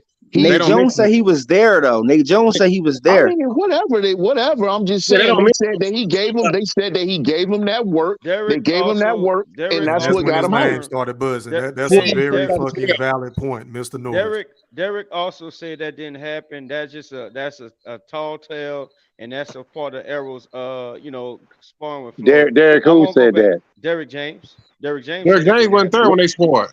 When Derek James said that? Derek James wasn't there when they sparred. Him and Floyd sparred. Hey, listen. Hold on. When did Derek James say that? I'm telling you, when I met Derek personally, I stay in Dallas. I met Derek personally. He said that didn't happen. He told us that Floyd. Can I get it out? He said none of that happened. So whether if Derek was there or he was told by a reliable source that it didn't happen from Spence, and he told us exactly what happened, and Spence was right there. So like what I'm telling you is what Derek told me personally. And I do want to go back to when Q said with the top ring and the big, you can say he had ESP and the big Bud, but Bud wasn't getting the backing that Top Ring normally brings because he still could not get the big fights. So when you made the comment saying, I think when the dude compared him to Marvin Hagler, I do agree with Marvin Hagler comparison. And even when he got with Bob in Top Ring, he still wasn't being able to get in position to step into his stardom. So that's a perfect comparison. Plus, you got to also remember Bob Arum is the most hated the most hated promoter in boxing. No, he's and you not. got the PBC. He's not now. But I'm saying the PBC niggas had froze Bob out. Niggas wasn't fucking with Bob like that. My man, you can't froze Bob out when he is one of the most successful. Okay, put it to you this way. Put it to you this way. What I'm telling you is, I'm telling you that all the glamour was at the PBC. They was not fucking with Bob. He had Manny Pacquiao, and who else? Who the fuck else? Hold on, but see, when you can't in history, you can't state. No, I'm talking Bud about. Knew that, and he still stayed. He still resigned anyway. My man, that's not what happened. That's not what happened. See, that's another thing y'all do, and I hope come July 29th, some of y'all wake up and listen. I ain't trying to insult nobody. I think y'all can actually learn a lot of boxing when y'all watch this fight. A lot of like a few dudes said on here. I think a lot of dudes put this put this hate on Bud, and what you call it? And like Q said, he We hate his love fans. Bud. Hey, he hate his fans, but bro, if you really look at and go back how Bud fans start, Bud didn't have a lot of fans. A lot of people, Bud had to work his way to get where he was, like the Marlon Hagler. Bud had to earn his fans, and every now and then a fan or two join the fan club, and y'all start calling us delusional and all this stuff. And so come July 29th, when that day happened, I ain't gonna call it no fish fry. I just think the superior fighter go dominate and win. So like the point you was making with Bob Arum history and what he does in the sport, PBC had a problem. Everybody else don't mind working with Bob as long as in his best interest for their particular fighter or in that weight class. PBC was the one that started creating this backdoor with Bob or this cross the street because it was okay Bullshit. to just Bob Arum sued Al Heyman. Bob man. Arum sued Al So Heyman, did bro.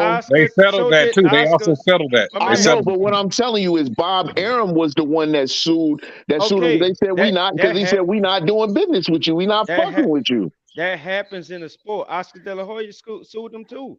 They still But do like business.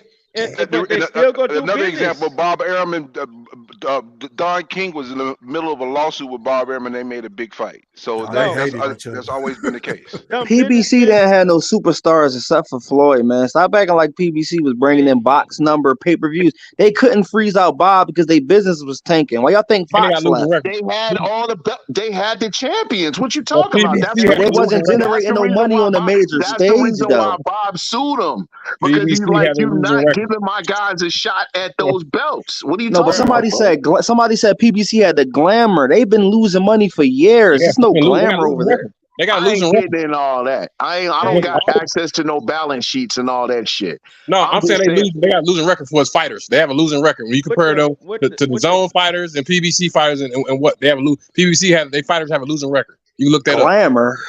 Hey, with the business thing, you can't hold a business dog. They are like DA, defense attorney, and a prosecutor.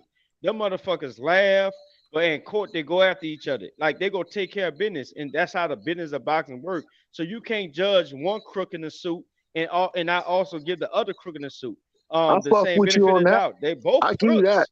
They both crooks. They Yeah, both gonna do yeah. what's best for their brand. They both, when they got the top fighter, is gonna try to in-house it and try to make as much money. So Al Heyman, promoter, advisor, whatever you want to call him, all of the above. He did the same thing Bob did when Bob had the best fighter and was trying to keep it in-house when he reran that Tim Bradley bullshit back to back to back. So like it's just that's just the way it is. The only difference is though the reason why he sued them though is because he was overpaying the fighters and it ended up biting them in their ass because he was paying fighters more money for against lesser fighters, and then when it came time for them to fight the bigger fighters, they didn't have the same money, and then that's where the problem started. So they came up with a good idea, but didn't all the way execute it properly with the free TV and all that. They didn't execute it properly, and then they didn't have a plan B initially, and that's why we started seeing all the big fights on pay-per-view. Anybody know when the fight was announced with Spence and Crawford? Anybody remember the date? I don't. Well, I went on. That's a good ass question. I just don't understand. I wonder why, if y'all would have did y'all part as far as supporting y'all man in them exhibition fights or whatever, maybe we could have got those fights a whole lot You sooner. gotta stop Maybe calling them maybe- exhibition fights. You gotta stop disrespecting the fighters, Man, bro. I'm You acting like these guys are not professional fighters, It's like cool. they I'm wouldn't gonna tell you ranked. something. That's why Errol Spence is a bet. That's why he's an underdog in this fight.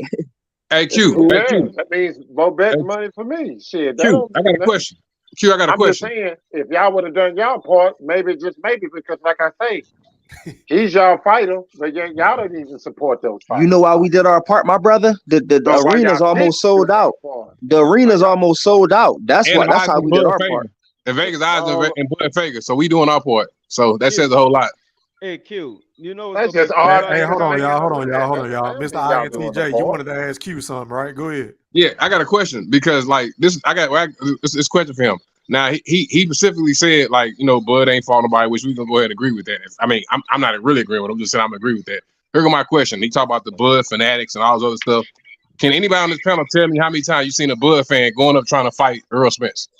Can anybody on this panel show me how I many ain't seen it videos you one pull up? time. That's a hell of a question. No, I'm This saying, Earl City. This Earl City. Say that one more time. Ask the question one more time. I mean, have anybody got any video? No, but I will say this. Hey, just to interject, I was in Jerry World for EJ comeback fight against Danny Garcia, and when I was going to get one of them cowboy cheesesteak shits, I ran into one of Bud Crawford's guys on the and then I know it was one of his guys because they had on the sweatsuits and shit. And I was telling them like, I said, that's good. It's about time he showed up because Bud was at that fight. I was there. You talking about the Danny one? You talking about Danny one? I was there. You talking about Chance? Was it Chance? Yeah, he was there. Bud was there, and he what had did a he have lot. on? And he had a lot of his team members there and shit. And I ran into him and I was like, damn, I said, so y'all think we gonna get this EJ fight? And he's like, yeah, when EJ stopped bullshitting. And I was like, man, come on with that bullshit. And they got real aggressive, bro. And I told him, I said, listen, man, I had to tell the dude, listen, man, I don't mean no disrespect, bro, but this grown man shit, bro. You can back up out my face and shit, bro, for real. You know what I'm saying? So, like, for real. Like, it almost got physical. No, bro. I was. You have to realize I was in there.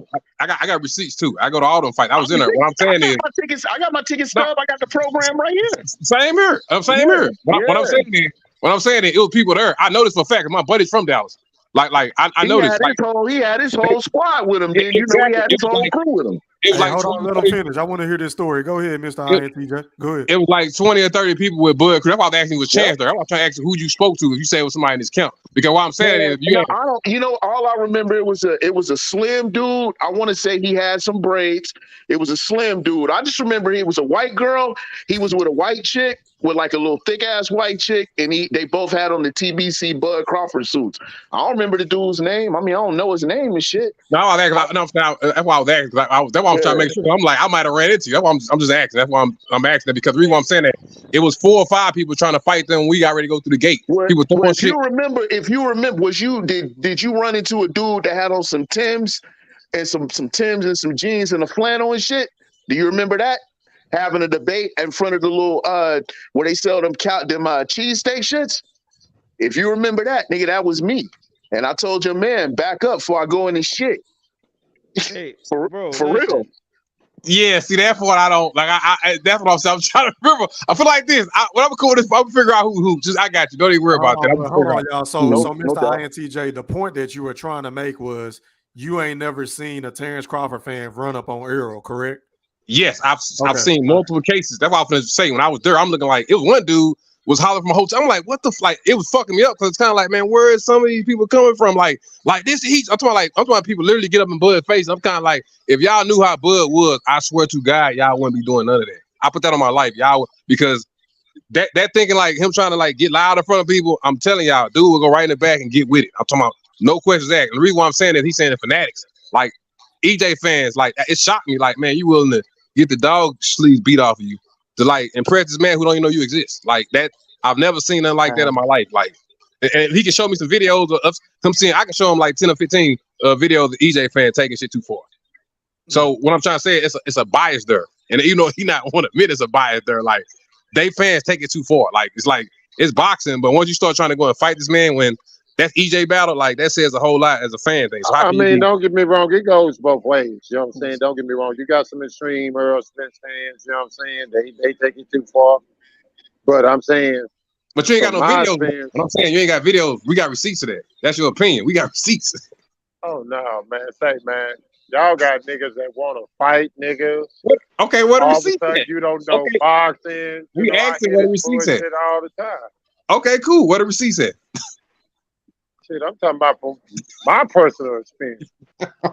Shit, so now I got you. I'm the receipt.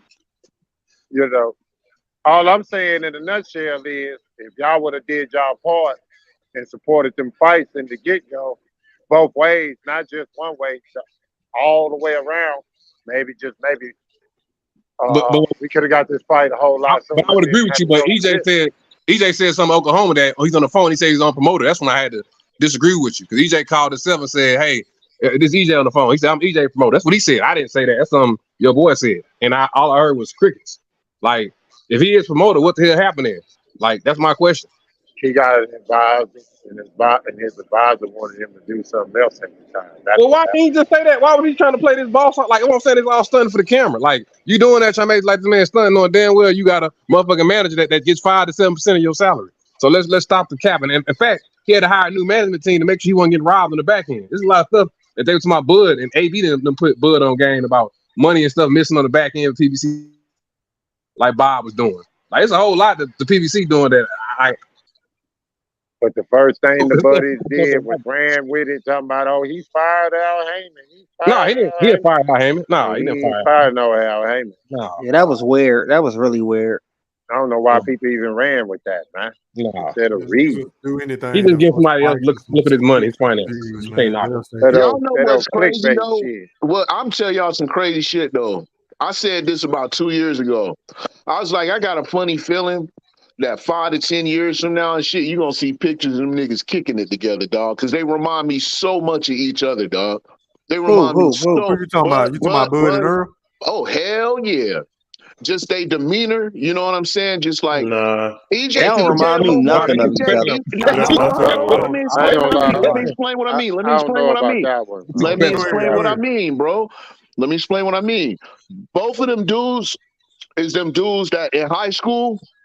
They fight like they fight and they like to fight. Like they gon' fight.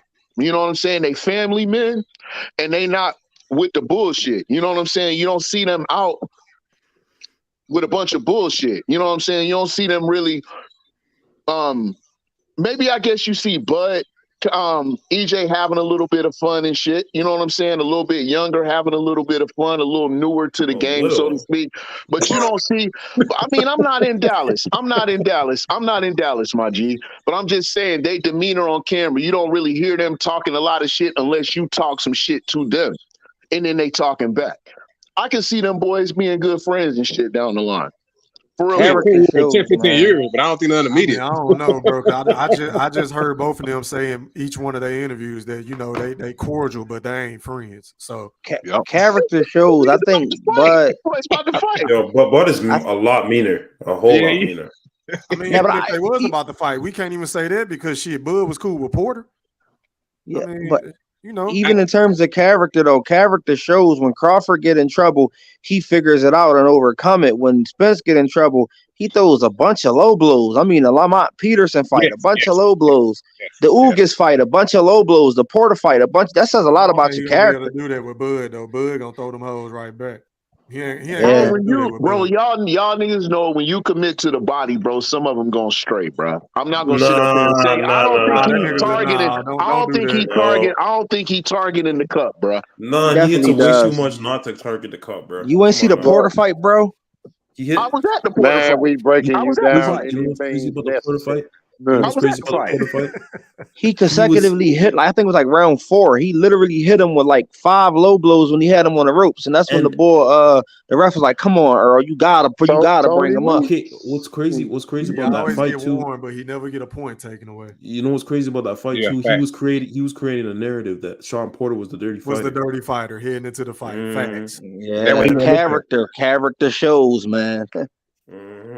That is he got to stop putting that mouthpiece out too.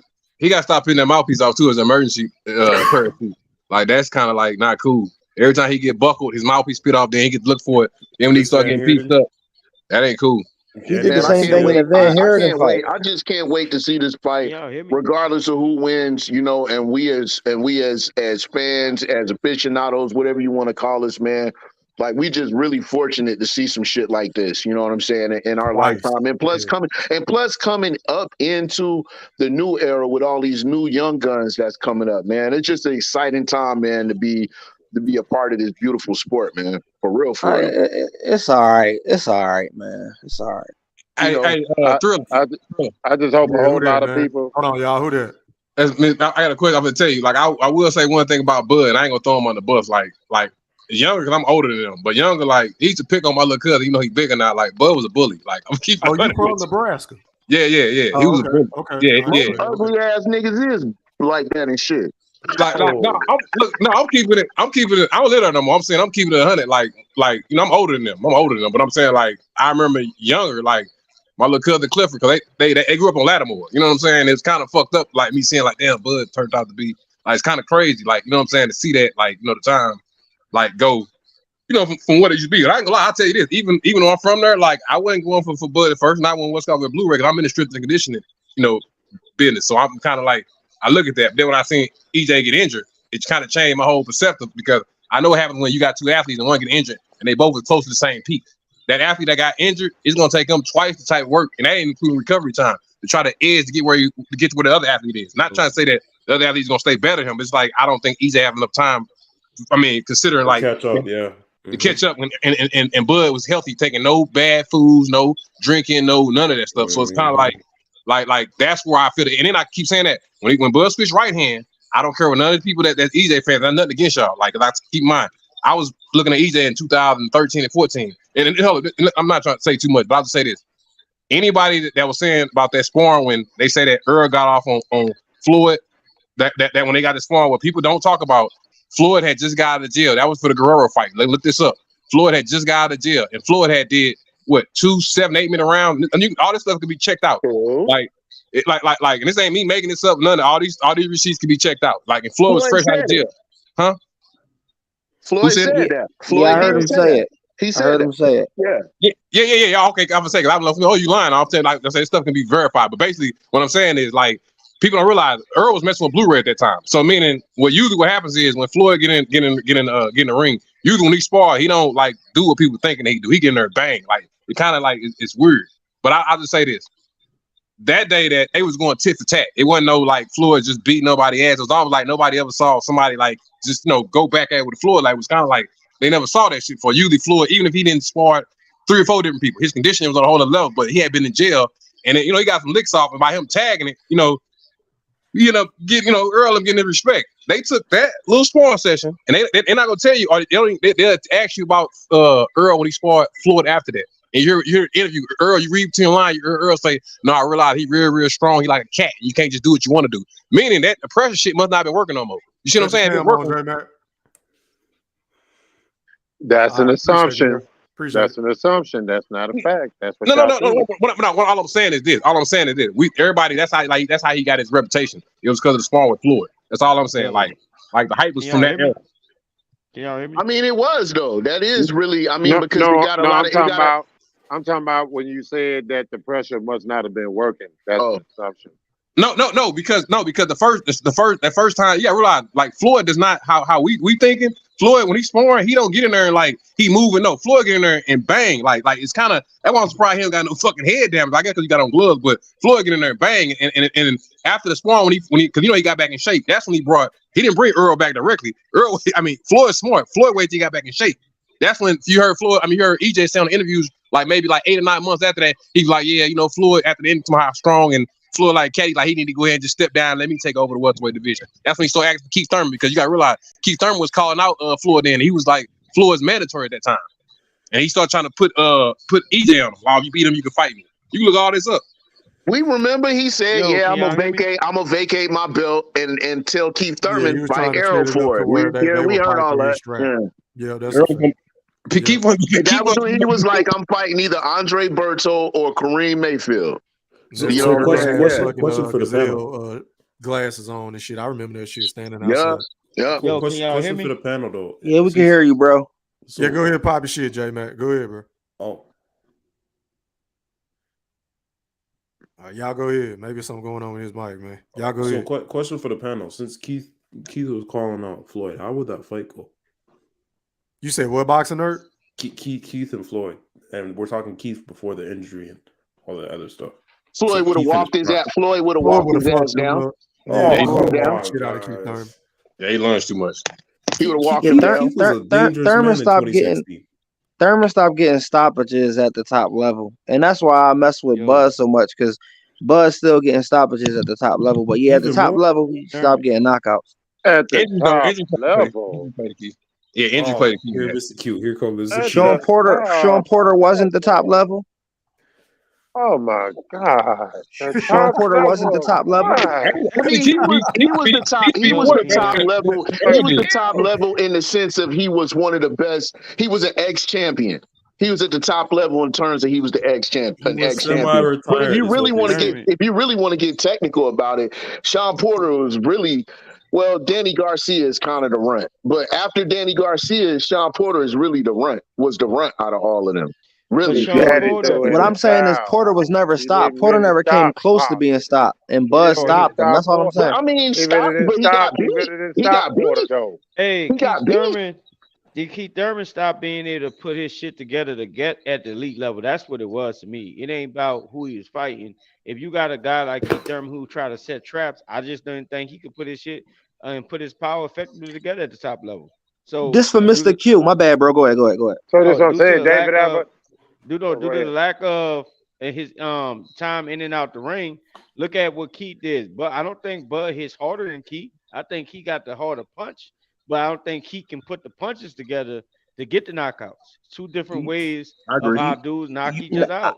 I totally disagree. You know what my rebuttal will be to that. The thing is with dudes like Keith Thurman and Errol Spence, they both throw with all their might on mostly every punch. Bud switches the range and the trajectory of We his saying the shot. So same he, thing, bro. We saying the no, same thing. no, That's no. the You, same thing. the reason why I say Keith Thurman don't hit, I don't think he hit harder than Bud because Bud don't like when Keith Thurman fought Of Porter. course you don't. Every shot he was throwing was a kill shot. You ain't Crawford don't lying, throw kill boy. shots. Ooh, you ain't Bro, lying, boy. Them boys, ooh, shit. listen. Arguably, I agree with you, but I think when it comes to single punching power, I think Keith is the hardest hitting welterweight. And I mean, I think he got the power. I just He don't think Why was. doesn't he he can have put it any Was. together. Man, stoppages on the I'm gonna top tell you level? something. I just He can told crack, you. man. His I punches just too told fast. you. His I Why punches just too doesn't he told fast. have you any stoppages on the top because level? You can see him punches because it coming. takes more. It takes more No, it's than just because power. It takes more than just power at the elite level. You gotta be no, able to it's put that shit because together. Danny broke his elbow. He's not the same no more, bro. What was that dude name he fought when he That's a came fair back point, before he Box fought Man. Thurman? That's a fair point. Come on, Barrios. Barrios. Probably No, not not Mike Tyson. Barrios. The dude, Good the point, Box dude Man. before him, the one that got I know you're talking about. the one that had like 3 losses. Lopez. Yeah. Lopez. Josecito Lopez. Like, Tito bro, Lopez, yeah. he couldn't knock him out. Boy was You can stopped 3 fuck that. times going into that fight. Hold on. Fuck that. But What about Mario Barrios? He couldn't even knock him out. Yeah, but guys, he listen, broke his elbow. His elbow is like his only And that's power. fair Like to say, elbow, but his still. arm. Come on, man. it's elbow, and I get it, but it still takes more He than ain't break his power. elbow, man. No, It takes Danny. more Danny than broke. Danny it takes broke. Bro, more than no, he punching power, didn't, man. bro. He It takes more than didn't. punching power. I don't know why Nerd keeps spreading because me and Nerd got history. That's my brother. But Nerd, there never was no emphatic proof that he broke his elbow. How he broke his elbow and Keith Thurman was still throwing punches in the latter rounds, bro. He didn't break his Hey, elbow. it's all No, he had bone adrenaline, man. spurs. He had cracked his what's called bone spurs in his what's called. He had to get removed. Cut it out, Yeah, Nerd. Cut it out. No, Same way with Keith Thurman said he was in a car accident going into the Porter fight, and it was never. Kenny Porter said we looked up proof in that same state and never found none. Keith Thurman, a pump faker, man. He had to get surgery 2 weeks after. I think it's He posted a documented. pitch. Okay, my bad. Go ahead. No, it's documented proof. He had to get surgery on his elbow. Now, it was documented was the picture he put on Twitter with a sling in his arm, bro. I need to see some reports, man. That's what's documented. Right? No, but hey, not to switch up the topic too much. They talk about Man, Terrence I'm just Crawford's curious. Do chin. y'all think Boots are pump faking? No, Yes, of no. course we do. Listen. Come Can I on, get Duck now. sauce all Hey, over I there. got a They duck phone sauce call. all over there. Duck sauce I'm everywhere. glad you brought him, up. Q. I'm glad you brought up Boots. Hey, I did want to say this about Boots. Somebody said Boots was more natural as a switch hitter That because was the Yeah, me. that was rhythm. Mr. That's All me. Norris. right, That That was was me. Mr. okay, Norris. Go all ahead. right. Well, let me get at that. It's funny how he was so natural, and all I could do is the fight when he fought what I forget the dude's Curachin. name. Or No, Karen. Talking about his Karen. last fight. You Karen. talking about his Yeah, last fight. his You talking last about fight, Karen? The Mister. dude that was determined to run. Go ahead. No, hold on, player. But you Now that can't nigga had take away. footwork. You can't hold Footwork. on. You can't say who was determined to run because Mister So Natural and switching was supposed to be so dominant and what have. What Booth's problem is, in my opinion, Booth is too rhythm at he's too athletic and too he fights with a rhythm. And as soon as Cameron broke that rhythm, he couldn't put the shit together. So you got one guy who's more natural at doing it, established rhythm, dictating. And as soon as Boots got in there with a guy who wouldn't sit still, so he couldn't pick him apart. Like that guy, you got to add that to where Boots at and when he learning how to switch and dictate range. I think Yeah, he Boots was still switching need too to much. learn how to. I think Boots need to learn how to like.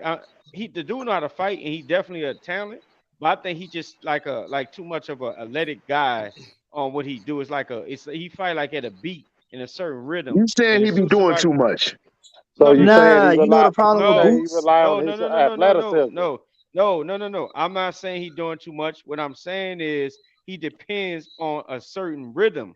If you look at how he fights, it's a rhythm that he fights in. It's like he doing a cadence. When I teach boxing, I teach cadence, and it looked like Boots has the same cadence. And when he got a guy that broke his rhythm, he could not put the punch together. He could not get the step back jab, counter punch, pull counter. He could not do all these things. Step around, anchor you, make you freeze up, then step around and create another. He didn't have that Oh because shit! Karen took that away from him. So You when know I the say problem. he fights at the same, I'm almost finished. When I say he fights at with athleticism and a rhythm, I just think he stays stuck on the same cadence and being more experienced, like fighting guys like Crawford. Crawford can switch up the cadence and fight at the rhythm he want to fight at. Go ahead. The problem is with Boots is, and I'm out of Philly. There's no bias stuff because he from my town. I'm a major fan of him. But the problem is with Boots is Boots has the same problem Errol Spence have. They do their best work against fighters coming to them or standing still. The reason Yep. why I say Terence Crawford is a way better switch hitter because Crawford actually knows how to track dudes down and moving, and he knows how to throw. The problem with Boots was throwing at the target and not throwing where the target is going to be. Crawford is an expert in throwing where the target is going to be. And that's literally the separation. Bro need to learn how to like throw where the target needs to be. He needs to move his front foot firstly before his back foot and go to the body more. But I mean, I'm gonna say this and I'm gonna pass it. When it comes to Terrence Crawford and Jerron Boots innings and switch hitting, man, Crawford is light years, and I mean light years better than Jerron Innings, man. Light years. Hey man, it's been 3 hours, y'all. Let's go ahead and wrap this shit up. I gotta wake up in the morning, bro. Going out to Mr. INTJ. Closing thoughts, man. Oh yeah, it was a good spiel, and I appreciate like everybody like input, like just I'm just quick on this little boost thing right there before we get off for tonight. But basically, the thing with the boost is I think that him throwing such hard punches, he doesn't get the person comfortable like Bud to do some tap to where you get comfortable, then you can take the punches. Where you can sit still to be caught. You start off hitting somebody like Boots hitting a legend how hard he hit, you're gonna try to get out the way. You're not gonna sit still to even set up anything. That's his issue. If he had a good boxing IQ, he'd have got like a frog in a pot. He'd have warmed it up for him, let him get comfortable, and then trap him. And other than that, that's my little spiel for the night. Let everybody get their thing. And it's good chat. I appreciate being on the panel. Appreciate you, man. Shout out to Nebraska. All right, going out to J-Mac 504. Closing thoughts, man. Hey, shout out to y'all for having me. They got a lot of knowledgeable brothers on You here. sound low, bro. I can barely hear what you're Okay. saying, bro. I can't fix it. I think that's why y'all had a hard time hearing me. Can Yeah, you hear me yeah, now? yeah. Okay. All I got, my last closing thought is Bud stop and Spence within 8 to 12. I'll expend 12, give Spence that credit. And Q, all that stuff you've been saying about the expeditions and all that shit. When Bud knocks Spence out, I want to hear your excuse, or you gonna give him credit? Because what you saying when you saying he ain't been fighting nobody, but he fighting D guy and he beats D guy, you gonna have to change that stance. That's all I got on that. I already appreciate you, J-Mac. All right, going out to Mr. Norris. Closing thoughts, man. Hey man, it's my first time interacting with a lot of y'all, man. I appreciate it, man. This is hope to see some of y'all at the fight. We'll definitely be back here to talk about it. I got Errol winning. Again, I don't know how he's gonna win. In terms it's gonna be a knockout, cold, stoppage, decision, split, unanimous. I don't know. You know what I mean? But I got Errol winning, and I'm betting on that. Other than that, man, y'all brothers stay up. Already, man. Going out to the BFB Master Q. Closing thoughts, my brother. Oh man, this was a good show, man. Appreciate it. Everybody brought something. Everybody brought something different to the table. Whether I agree or disagree, it was some good shit. But on the 29th, I know we're gonna talk about this, and I just don't want to hear no excuses, man. I think Spence and 6 TKO. And that's my take for tonight. I already appreciate you, Q. All right, going out to Dre from Southwest Philly. Closing thoughts, man. Oh man, like the shout out to the panel. Of course, shout out to the host. I come on here and I have a lot of fun, man, with our exchange and our discourse, whether we agree or disagree. But quiet is kept. I have a lot of anxiety going to this fight because I just want the fight to be like tomorrow, man. But y'all brothers, man, y'all help me get through with these conversations, man. So I appreciate y'all, and that's all I got, man. Appreciate you, Dre. All right, man. Going out to Boxing Nerd 101. Closing thoughts, my brother. Oh man, amazing panels. I just wanted to sit back and listen to you guys intellectually break down boxing, man. It was beautiful. A lot of historians, a lot of knowledgeable people. INTG, is it Mr. INTG? Yeah. He speaks a million miles a minute. I had to. Yeah, it's INTJ. My bad. I had to keep up, but one little point. People say Terrence has is chitty. He got rocked by Gamboa. Didn't he stop him in the same round? That's all I gotta say. Alrighty, man. And last but not least, going out to the unbiased Brim Reaper. Take us home, man. Closing thoughts. Hey man, shout out to everybody in the panel. Shout out to everybody in the chat. Another great show. Many diversified viewpoints. It's civil discourse. Shout out to the most gracious host and the most unbiased group, basically, in boxing. And at the end of the day, Q, this is more of a concern for Spence fans making excuses than Terence Crawford fans. That we that's a fact based on the goalposts moving and all that. And listen, Spence can win this fight, but if he lose, it's going to be more Spence fans in hiding and making excuses than Bud fans if Bud lose. That's a fact. But with that noted, until the next show, and God bless and good night. Already, man. Shout out to everybody in the chat. Make sure y'all hit that like button on your way out, man. If you haven't done so already, shout out to the playback gang. Drop a comment below. Let me know if y'all enjoyed the show. Put some threes in the chat. Make sure y'all go sub up to my new channel, Go Thriller, the Black Picasso. Shout out to all my panelists, man. Boxing Nerd 101, Q, Unbiased Brim Reaper, Mr. Norris, Mr. INTJ, Loyal to the Game Boxing, J Mac 504. Man, if I forgot you, man, I apologize. Until next time, we are gone. Are you not entertained? Are you not entertained? Is this not why you are here? Yeah, I said it.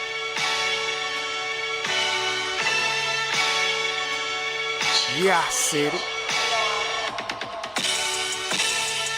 Goat thriller, back better, iller, pound for pound. Killing these topics with analytics. Silencing all the critics. Trying to bite the style, they get sun like children. YouTube villain, podcast killing. So antagonistic and prolific with the swiftness. Make sure you make weight before you trying to debate. Yeah, I said it and I never hesitate. Hit them with hooks cause these rooks took the bait. Start the show cause goats never hesitate. Ducking smoke, got them sweating at they toxins. Goat thriller, cleaning up the sport of boxing. Aight then. Yeah, I said it.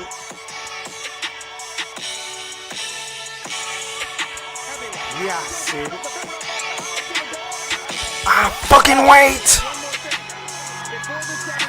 I am the greatest. Yeah, I said it.